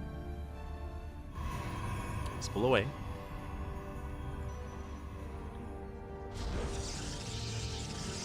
And so rotating back around. Embracing a better economy. Now taking up into charge, +1. Temple Archives into Archon production. Bit of a slower start here from Lancer. I say slower start is taking up into a greater army, which means he's going to be staying back at home. Just going to be chilling back at home. Meanwhile, we just see Miggy doing something similar into a very Immortal heavy composition. It's a bold move, but basically Miggy, he's skipping Blink. Has skipped Blink entirely, just going Mass Immortal into Charge Lots, into Archons. So he's going to have a little bit less mobility with his army, but what he makes up for is just pure sheer firepower with the higher Immortal count. As he's getting a 4th, and I imagine a 5th Immortal as well. That's going to be a lot of Immortals.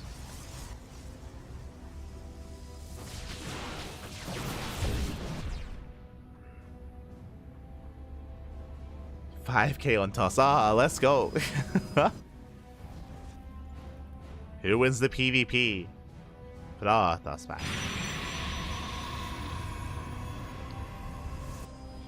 But again, just a slower mid-game here as both players are just embracing their mid-game armies.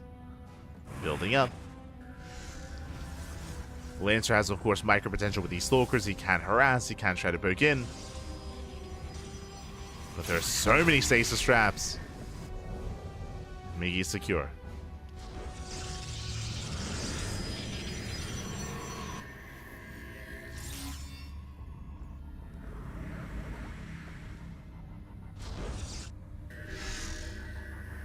Secure. Setting up. And getting to a 4th. Likewise, so is Lancer.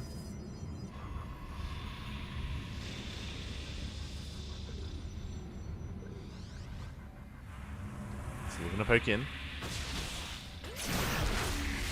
Baiting out their stasis traps once again. Very nice control here by Lancer. Gets a gateway. That's a kill, not a cancel.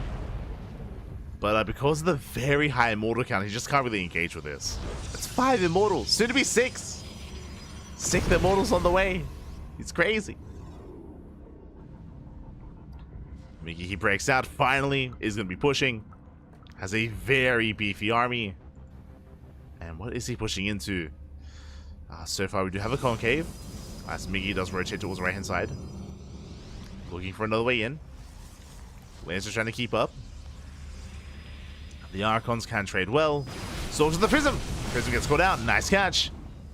Very nice pick off here by Lancer. Shuts down the War Prism. Self-run by is denied. Oh, attempts to dive in. Cells, they do melt against the Archons. Stalkers, they shut down the Oracle. The Oracle's full. Once again, nice target firing here out of Lancer. Has been picking this army apart. Going for the Immortal. Force fields are denied. One Immortal goes down. Down to 4. Oh. 4 Immortals left. Lancer pushing in. Going for another. And he will get it as well. The Force Fields lock him down. That's going to be a second and third Immortal kill. Almost. Miss Rally here out of Lancer. And does Miss Rally. Trading with the army, trading out Archons. Has to pull away. We do see Miggy attempting to get surround. Does attempt to surround here, and is it going to be enough? The Archons are pulling one after the other, and it looks like Lancer will take the fight. Blinks on in. 2 Immortals left.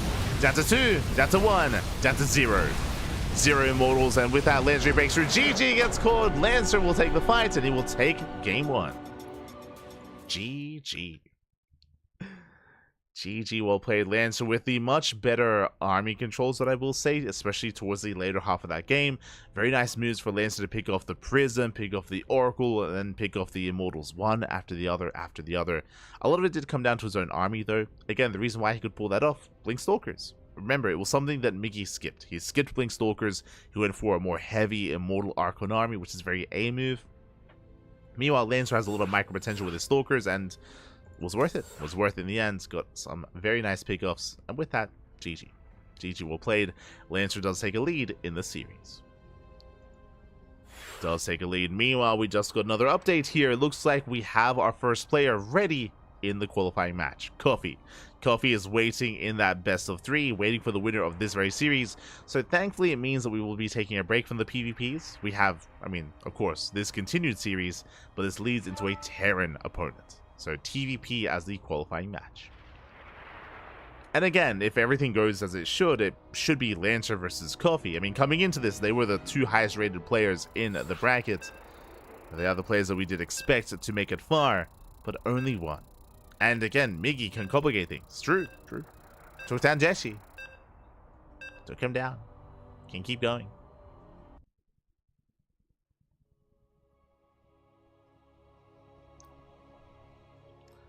As game 2 is going to be on Whispers of Gold.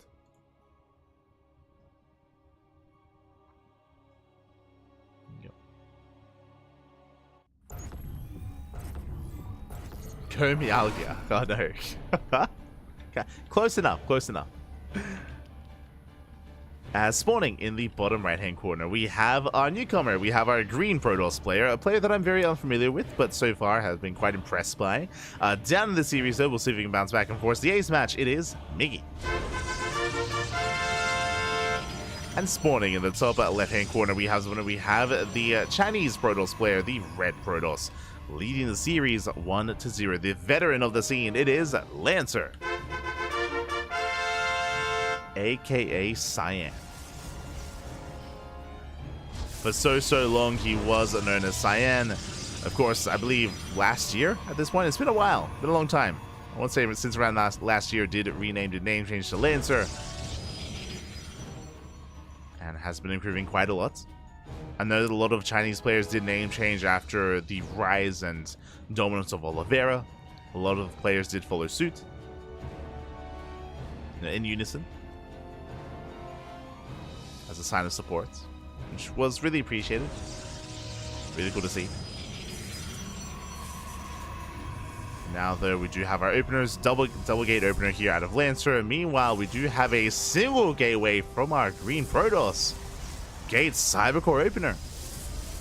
Bold move. Bold move. Cybercore gets thrown down here further back. This looks like a max opener. Looks very close. Double gas here means gateway into Cybercore into Stargate into a delayed expansion, but expansion nonetheless, which means Lancer, yeah, he can one base all in. He can and will go for a one base all in. He didn't even scout, by the way. He has no idea what's going on, but the pilot has been placed and he's getting ready for, I would imagine, a robo. If you recall, in game 1, went for a fake proxy pylon. This time it is going to be a real one. Show us what you got. Cybercore's almost done. There it is. There's the rowboat. Now, as a reminder, we're loading into Whispers of Gold, a very short resistance by ground, very exposed bases as well. Whether it's a natural, whether it's a third, whether it's the fourth, all bases are exposed, more so than others. More so than other maps, I mean. And this is going to be a tough hold for Mickey as he goes for the expansion before the tech. Uh-oh. So, not even Max Packs does this. Typically, Max Packs goes for a Stargate before expanding, so we can go for the Oracle and a safety Void Ray. Here we can see Mickey, he cuts corners, goes straight for the Nexus. A bold move. Bold move here by Mickey. And I'm going to be impressed if he can hold on, if he can survive. Oh boy. Will be impressed.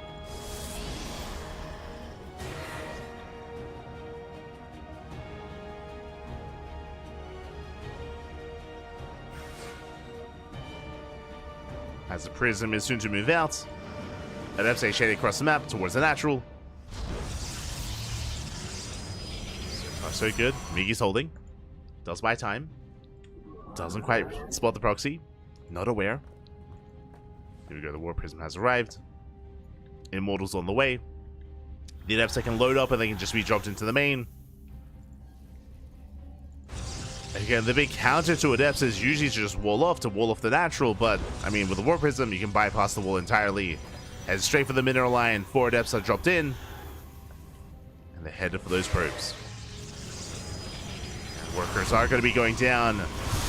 And there's not much to defend here. It's going to be 3 probes already, getting up to 4. Getting up to 6. 6 probes go down. Prism is here to save all the units. Adepts say back off. And the rest of the army is amassing. And again, Mickey did opt to go for a very greedy opener here. Adepts set locked into the main. Not something you see too often. They are locked in. Oh. Trading with the sentries. He gets 1. Saves all the Adepts. Takes a bit of hull damage. Unloads. First Immortal has arrived. Second Immortal's on the way. More reinforcements.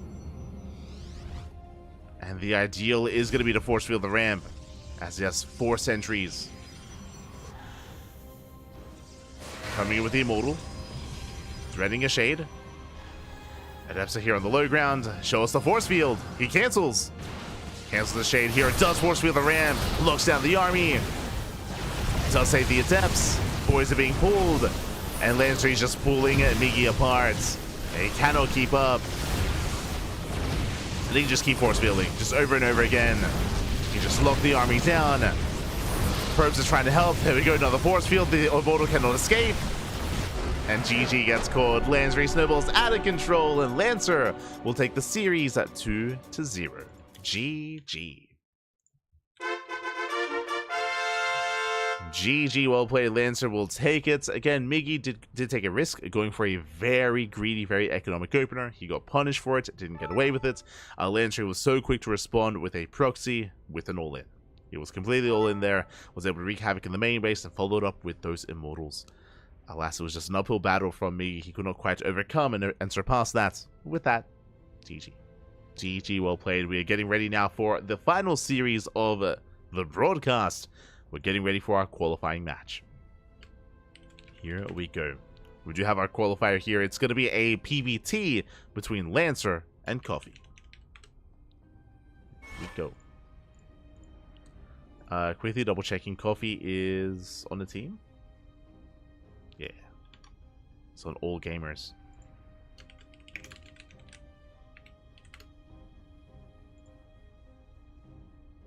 Beautiful. And coming into this, I don't know who to favor. Similar to Lancer, Coffee also hasn't really been too active. He hasn't been too active when it comes to the PTR events.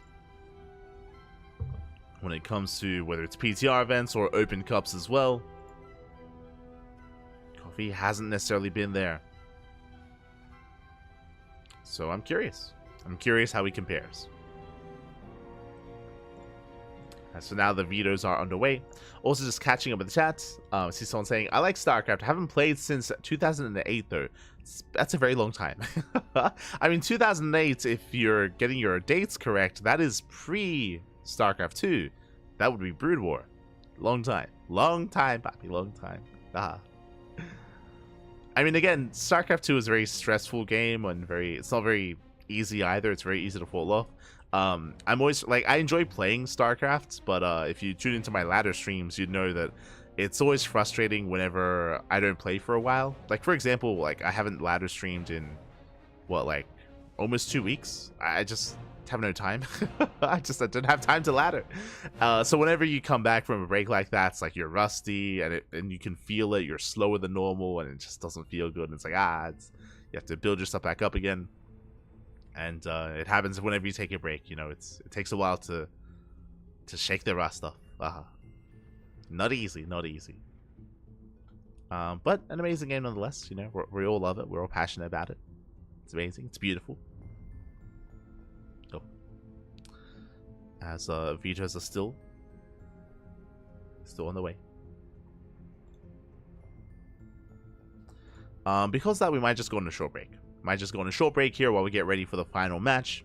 Again, Coffee and Lancer, if they were both in their prime, I would say that it's going to be quite close between the two of them. I might give the edge to Coffee, but right now, because it's been so long since EWC, because a lot of players have been on basically vacation, they've been on break. For those that are curious, we're basically in the off season of the competitive circuit of StarCraft 2, so a lot of these players have been just taking some time off. Now they're coming back into the swing of things, but the question becomes, how much time have they put into practicing and shaking off that rust, because we were kind of alluding to earlier, kind of getting back on that horse sort of thing. So we're about to find out. Lancer is looking good, don't get me wrong. We're about to see how strong Coffee is looking.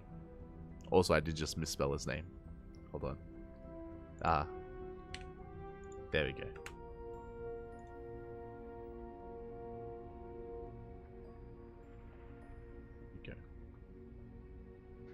My MR automatically minus 300. Oh, no.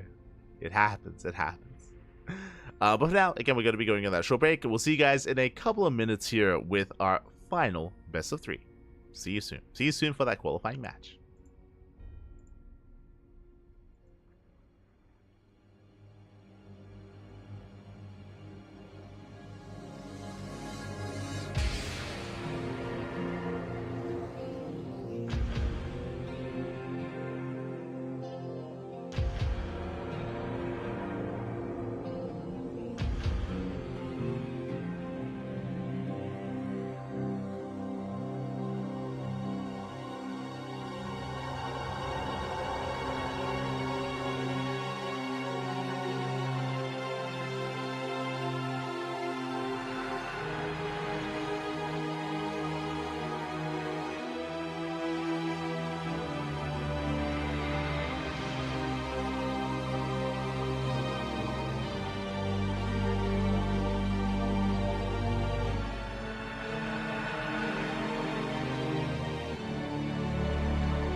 And welcome back, everyone. Welcome back to the Grand Finals, or I should say to the qualifying match of the Mass Coliseum 8 Asia Qualifier. Here we go. We have 2 players left, and only one will make it into the main event. And spawning in the bottom right-hand corner of Abyssal Reef, we have the Chinese Terran player, the Blue Terran.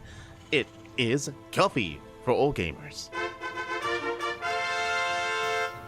And spawning in the top left-hand corner, we have the Chinese Protoss player, the Red Protoss, representing himself, currently teamless. It is Lancer. And if you're in the chat, you know what time it is. Get your gamba going. Predictions are open. Place your bets on who you think will take the series. As a reminder as well, best of 3. So it's going to be a best of 3, not a best of 5. So a much shorter qualifying match here, much more unforgiving as well. Is a little more unforgiving. We do have our Rax here on the high ground. Kovic just going for his initial gas opener. Rax expand. Single gas here makes sense on Abyssal Reef. Again, welcome to one of the larger maps in the map pool. Very old school map as well. That's why it's so large and also very defendable. Again, your natural, there's a very narrow, very slim ramp coming into it. Likewise, your third base as well also has a high ground elevation and choke points. Can be quite easy to defend on 3 bases, even on 4 and on 5. Like this 5 base setup here, it's all right next to each other, all very well fortified. You have high ground, you have points of elevation, you have choke points, you have everything you would ever need. Because of that, we've seen a lot of late game. We've seen a lot of late game here on Abyssal Reef. Not saying that that's going to be a guaranteed or that's going to be confirmed. Just important to take note that there are certain defensive advantages that you do have available to you that can make things a little bit easier to defend if we head towards that direction, towards a 3, 4, 5 base setup. For now, my eyes are on this probe.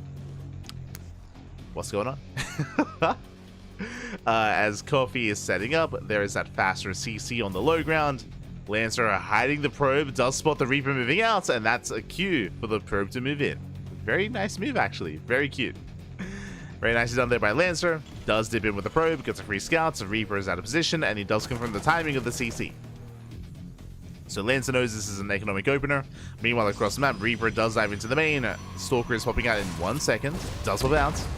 Probe on fire. Ooh, is saved. And Lancer holds. Lancer does hold on. Behind this, we have our tech of choice. Going to be going for a Twilight Council opener. We have our tech. Twilight Council into Blink.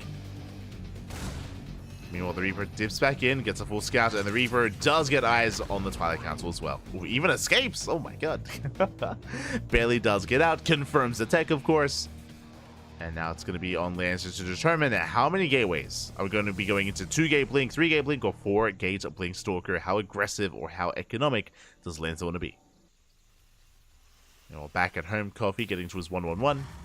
Racks into factory into starport. Helium production underway. There's that second gateway for Lancer. I'll be honest, I wouldn't be opposed to a 2-gate opener into a third on a map like this, especially considering he knows it was an economic start from Coffee as well. So you can definitely take some risks, you can cut corners and try to be greedier.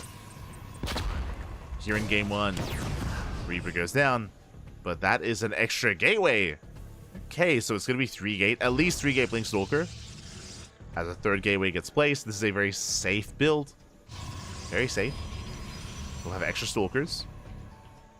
Hellion dips in, confirms no third expansion, not yet.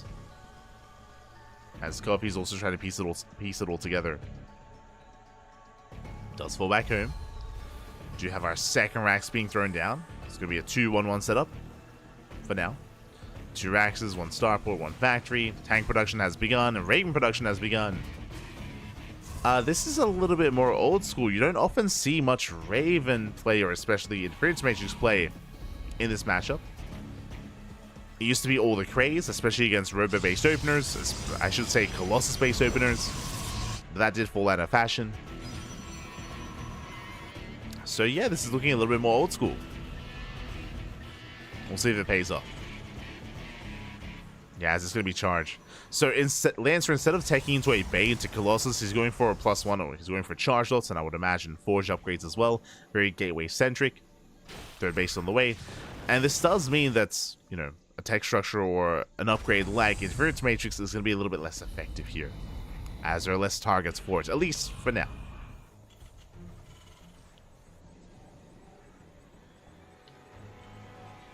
As the Interference Matrix did complete, Stalkers are moving out.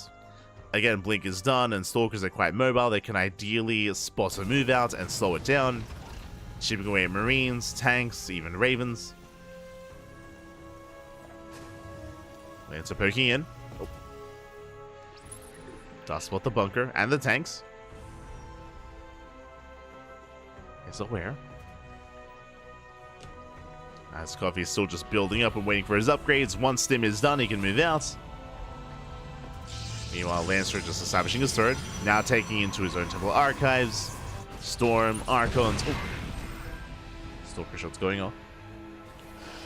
Scan reveals Storm. Big scan there from Coffee. Does confirm Storm is on the way up. Raven under fire. Does survive. Here comes the move out. Here comes the push. And Coffee should know that there's a window here. There's a window in time where he can move out and hit before Storm finishes. Or can he? Storm is being chronoed. One rotor goes down. Storm is halfway done. And there are 2 high tablet gathering energy. There's the energy overcharge as well. SP goes here by Lancer. A couple of Marines. Oh, doesn't quite get a Marauder. Tempting. Oh. So he does blink away, saves the Stalkers. Pulling back to the army. Storm finishing up in 2 seconds. Ooh, nice feedback. Feedback on the Ravens. Oh my god, brutal Storm. Storm connects, shuts down the bio. Tanks, they are getting within range of the production though. But Lancer commits, charges done, collapses on the army. At Templar, they survive, and Lancer completely cleans up this army. Oh my god, he has to pick up, he has to get the hell out of here. And Lancer can chase. He can keep moving out, he can chase us down. Back home, Coffee in trouble, he has 1 tank on the high ground. Lancer taking a 4th expansion. Maintaining a base lead and a worker lead. Separate economy. Lancer rotating. Again, he's in position to deny the third. Just contain the Terran. That's all he needs to do. See someone in the chat. Cyclone got bug fixed. Yes, Cyclone did get bug fixed this morning. So the ladder can rejoice. As a reminder, no tournaments that have been taking place over the past week have been experiencing the Cyclone bug, as you know, we've been using a mod instead to make sure it was fixed anyway. So it's really something that was just plaguing the ladder. The ladder.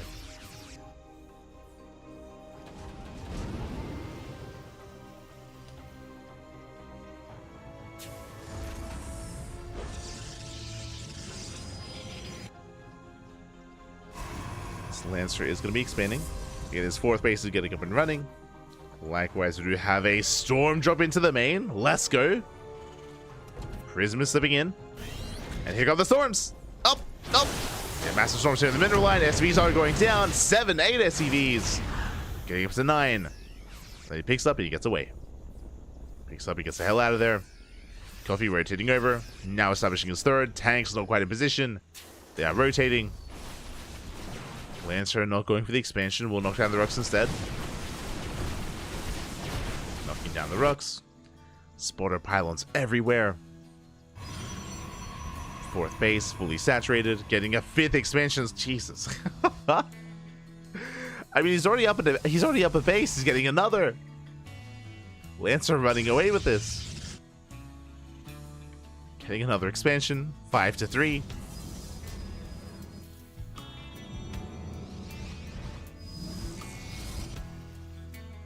Then tempted to push in. Is moving forward. Zelda to the left hand side. Bio armies revealed. The tanks are exposed. The tanks are completely left on their own. 1, 2, 3 tanks go down. Massive storms as well. Oh god, the choke point is brutal. We do get some wasted storms, but there's plenty of energy, plenty of storms available. The army just cannot engage. It's going to be a kill on the CC. Oh my god. There's one storm left. GG, and Lancer takes game number 1. In a very dominant fashion. GG, well played. Lancer, he was in control of almost the entire game. That was crazy. Coffee, of course, he initially did open up with a move out, so with his early bio tank push, but again, Lancer, he was able to slow it down. He was able to scatter ahead of time, was able to rush into Storm, which did finish up in time as well for the first fight, and after that first failed move out from Coffee, did feel like he was kind of fighting an uphill battle. Lancer was all over it. GG, well played. With that, Lancer takes a lead. Does take a lead, but now we're getting into game number 2. We're going to be loading into Amygdala, a much smaller map, and we'll see if the aggression of Coffee is more successful. I mean, in general, as we load into Amygdala, if Coffee were to be more assertive, more aggressive, then it is going to move out that much faster here compared to on Abyssal Reef, so that might be the option to go for. We'll see. Oh, they're bantering. Can I translate?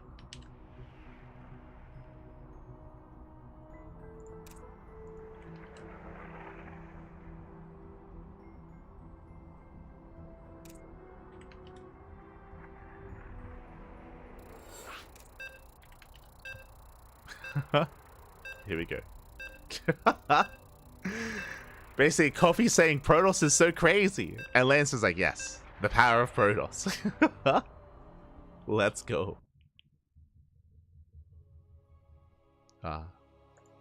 They agree. Still shivering from all the storms. That was a lot of storms, mate. He still had some storms left over as well. It was crazy. Here we go. We're getting into game number 2. And spawning in the bottom left-hand corner of Amygdala, we have our Chinese Terran player, the Blue Terran, representing all gamers. Down in the series, we'll see if we can bounce back. It is Coffee. And spawning in the top right-hand corner, we have the red Protoss player from Land of China, leading the series 1-0, 1 game away from qualifying for Masters Coliseum 8. It is Lancer. We go.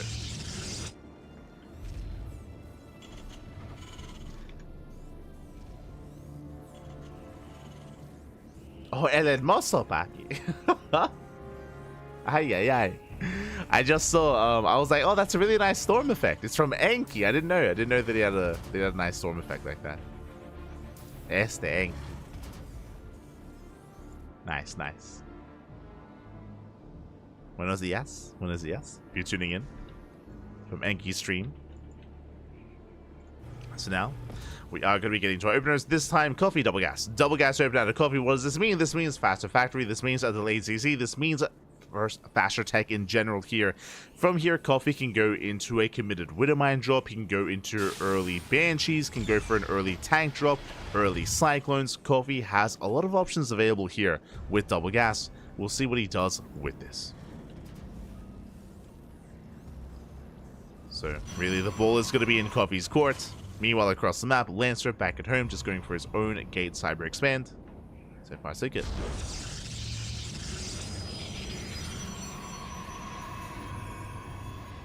Standard opener out of Lancer.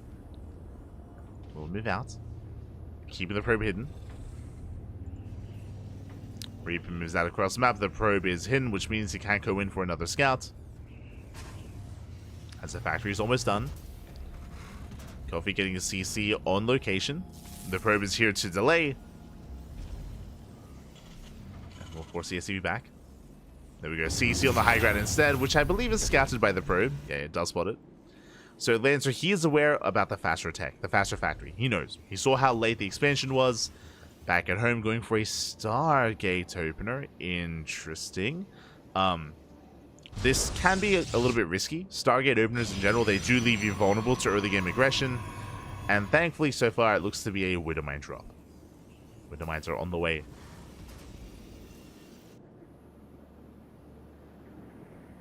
And we'll see if Lancer opens up Phoenix or Oracle. Steal the emote, we need it. I do like the idea of having some generic emotes. Like right now, all of our emotes are duck oriented, but I said this before. I would like one emote for each race, like a Protoss related emote, Terran related emotes, and a Zerg related emote. I don't think we have any emote slots. So maybe one day when we get more subs, when we get more emote slots, then we can add some emotes. One day.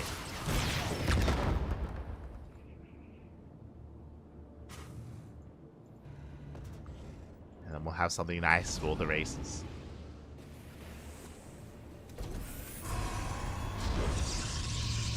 Until then, though, would you see Coffee taking his expansion? Does take his expand.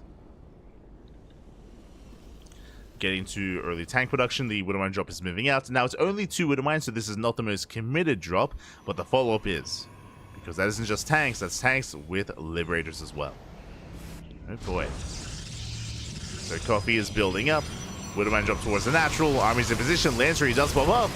It lifts one and shuts down the other, and the Widowmine drop does nothing. Not a single probe does fall.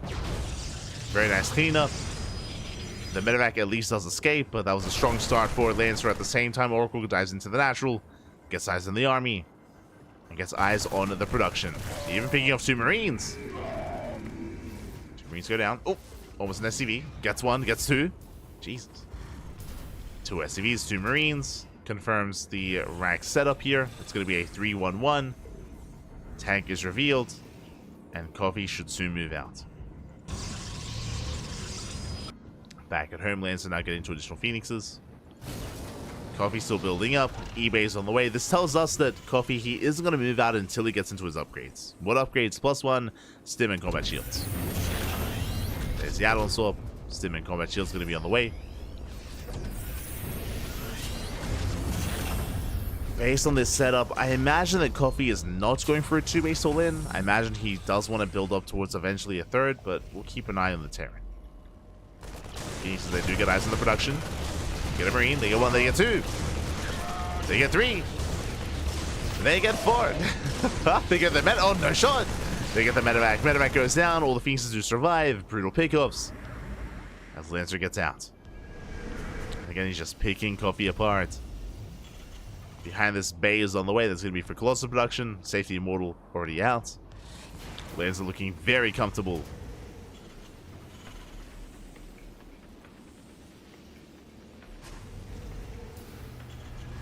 2025, year of the duck hoodie. Ah, the dream.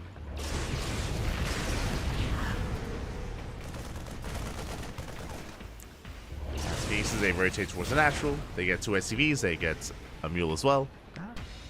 Decent pickups. Keeping tabs on Coffee. Still no third CC. Upgrades about to finish. You see Lancer setting up to slow him down. And we're waiting for the move out.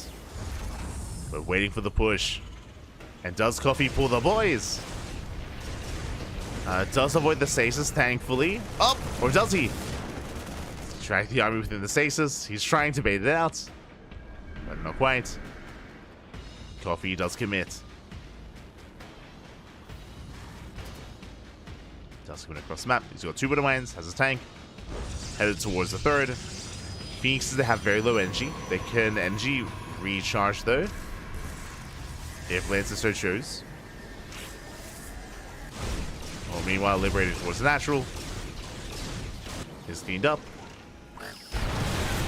4 probe kills, not bad. Mine goes down. Lancer buying time. And Coffee not feeling too confident, he retreats. He backs off. Doesn't want to commit. 3rd CC now on the way.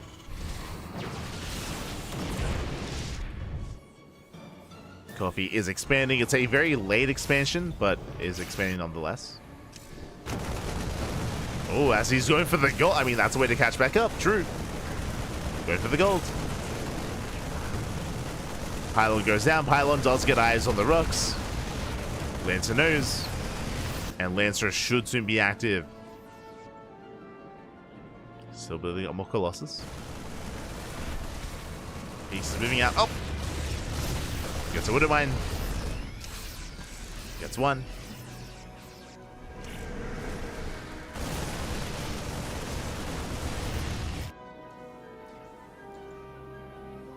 Drop towards the 3rd.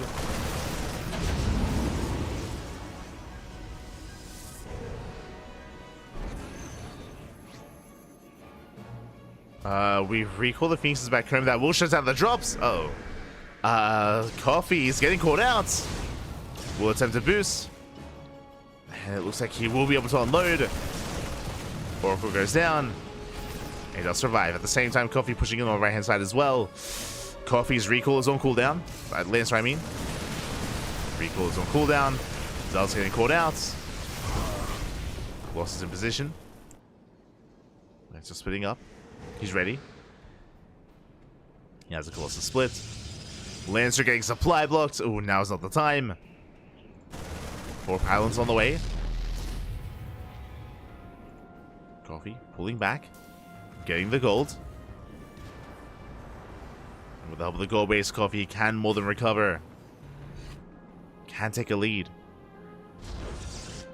Meanwhile, Lancer, it looks like he's refining his army. He's been working with Colossus for now, but now working towards Storm. He's getting there.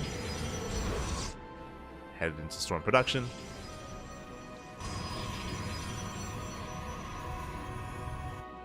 Lancer trying to fan out.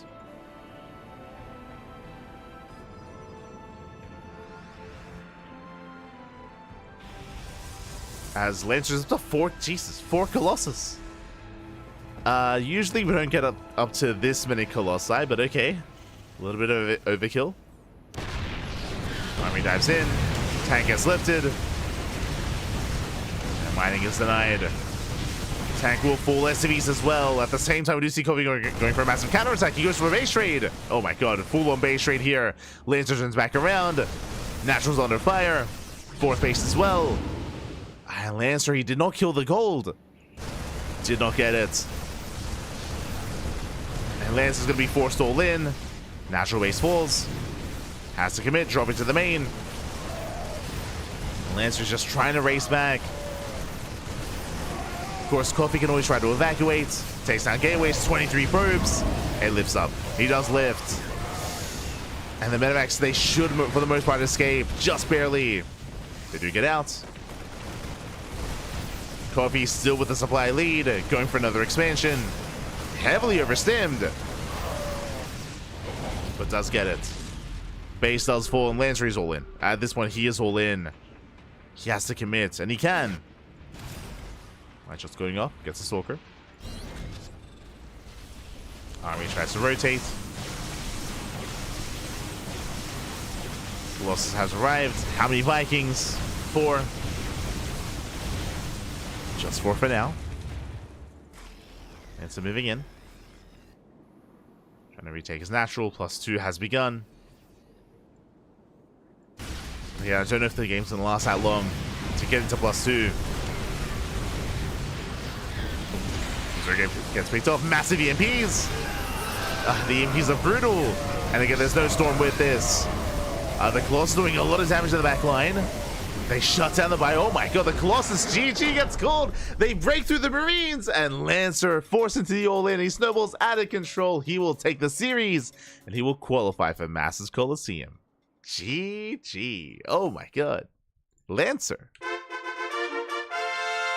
GG, well played. He was forced into the all-in, but he did have excess Colossus. Remember, he had 4. He had 4 Colossi. And despite being forced into an all-in, despite losing everything back at home, he commits, he breaks through. Despite the solid EMPs from Coffee, it did not matter. Did not matter. The 4 Colossus, the lasers, they reign supreme. And Lancer qualifies for Masters Coliseum. Congratulations. Congratulations here to Lancer.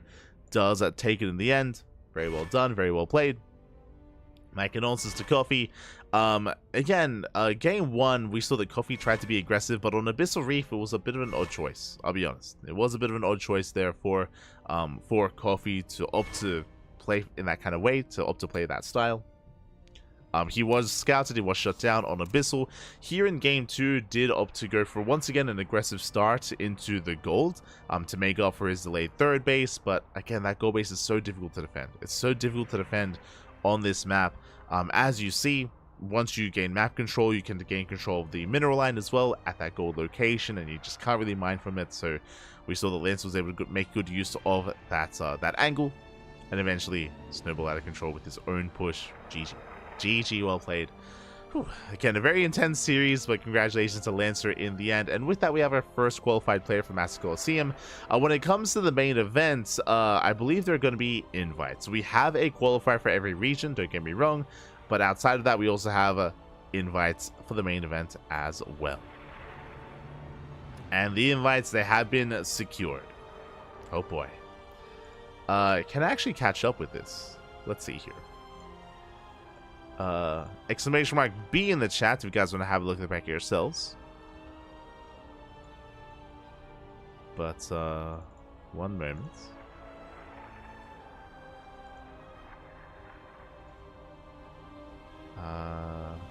Bam. No, hold on. Almost. Bam. There we go. Okay, so we have Masters Coliseum, we have our invited players. So from the top, we have Hero and Max Pax. The top 2 Protoss players in the world have been invited. Alongside them, Lancer, he just qualified from the Asia qualifier. So we have 3 Protoss so far.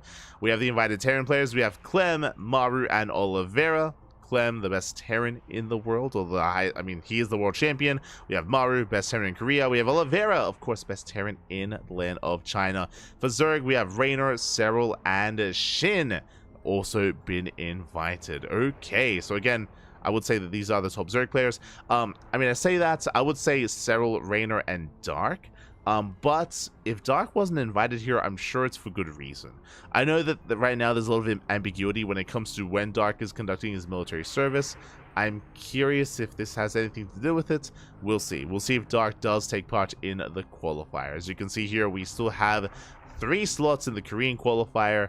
We have 2 slots here in the Europe and Americas qualifier, and likewise 2 slots in the global qualifier. This is going to be the basically like a last chance qualifier. After all the other qualifiers conclude, there is one global qualifier where everyone can take part. Oh boy. But again, that's why Masters Coliseum is going to be so good. It's going to be so amazing because it's literally bringing together the best players in the world. The best players in the world. I know that Home Story Cup was very Terran dominant. That is true. But Home Story Cup was also missing a lot of players, right? There was no Max Packs at Home Story Cup. There was no Hero at Home Story Cup. There was no Classic, no Trap, no Shin, for example, no Dark, no Solar. A lot of the Protoss and Zerg representatives weren't really there. They weren't really at the event. I mean, Several and Reina were, to be fair, but a lot of the others were not. So again, this is going to be a big event here that's going to be taking place over the course of the next month. And then we just held our first qualifier.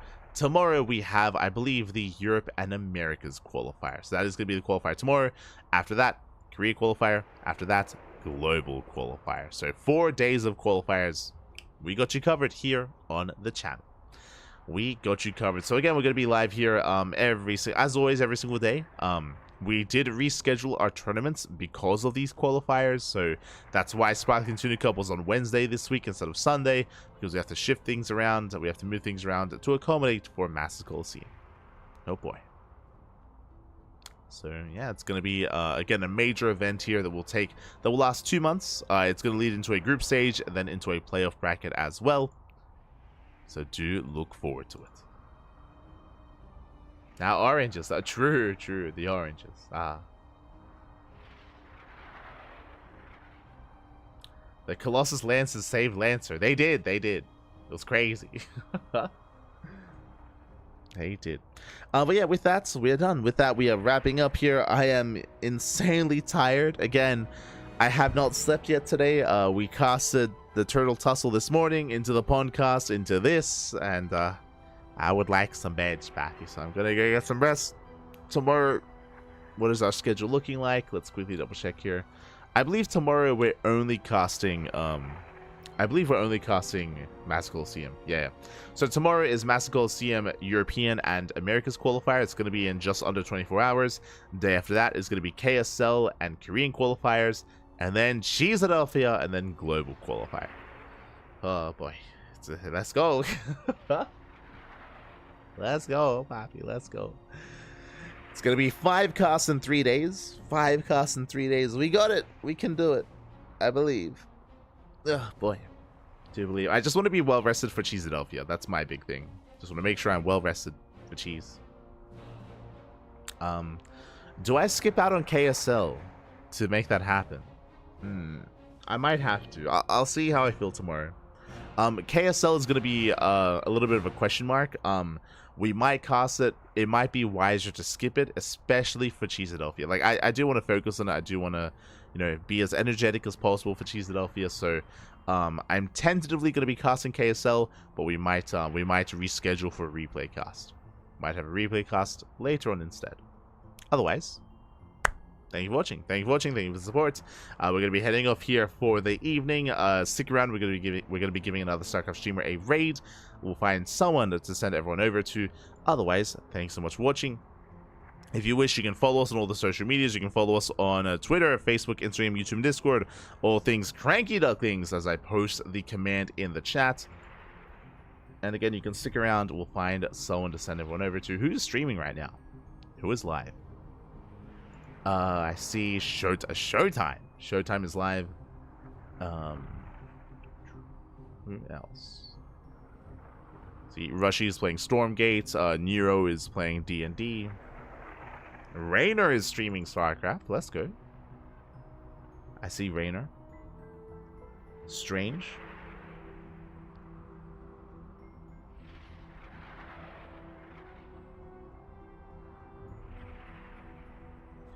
Did Rainer just go live? He did. Okay. We'll send some luck. Of course, he's laddering Protoss. Of course he is. We'll send some love over to Rainer, as he does have less viewers than Showtime. So we'll send him some love. Otherwise, thank you for watching. Thank you for tuning in. We'll see you guys tomorrow for some more StarCraft, and over the weekend, of course, as well. There's plenty of StarCraft to go on. I'm gonna go get some rest. Otherwise, take care. See you next time. Ciao, papi, ciao. See you next time.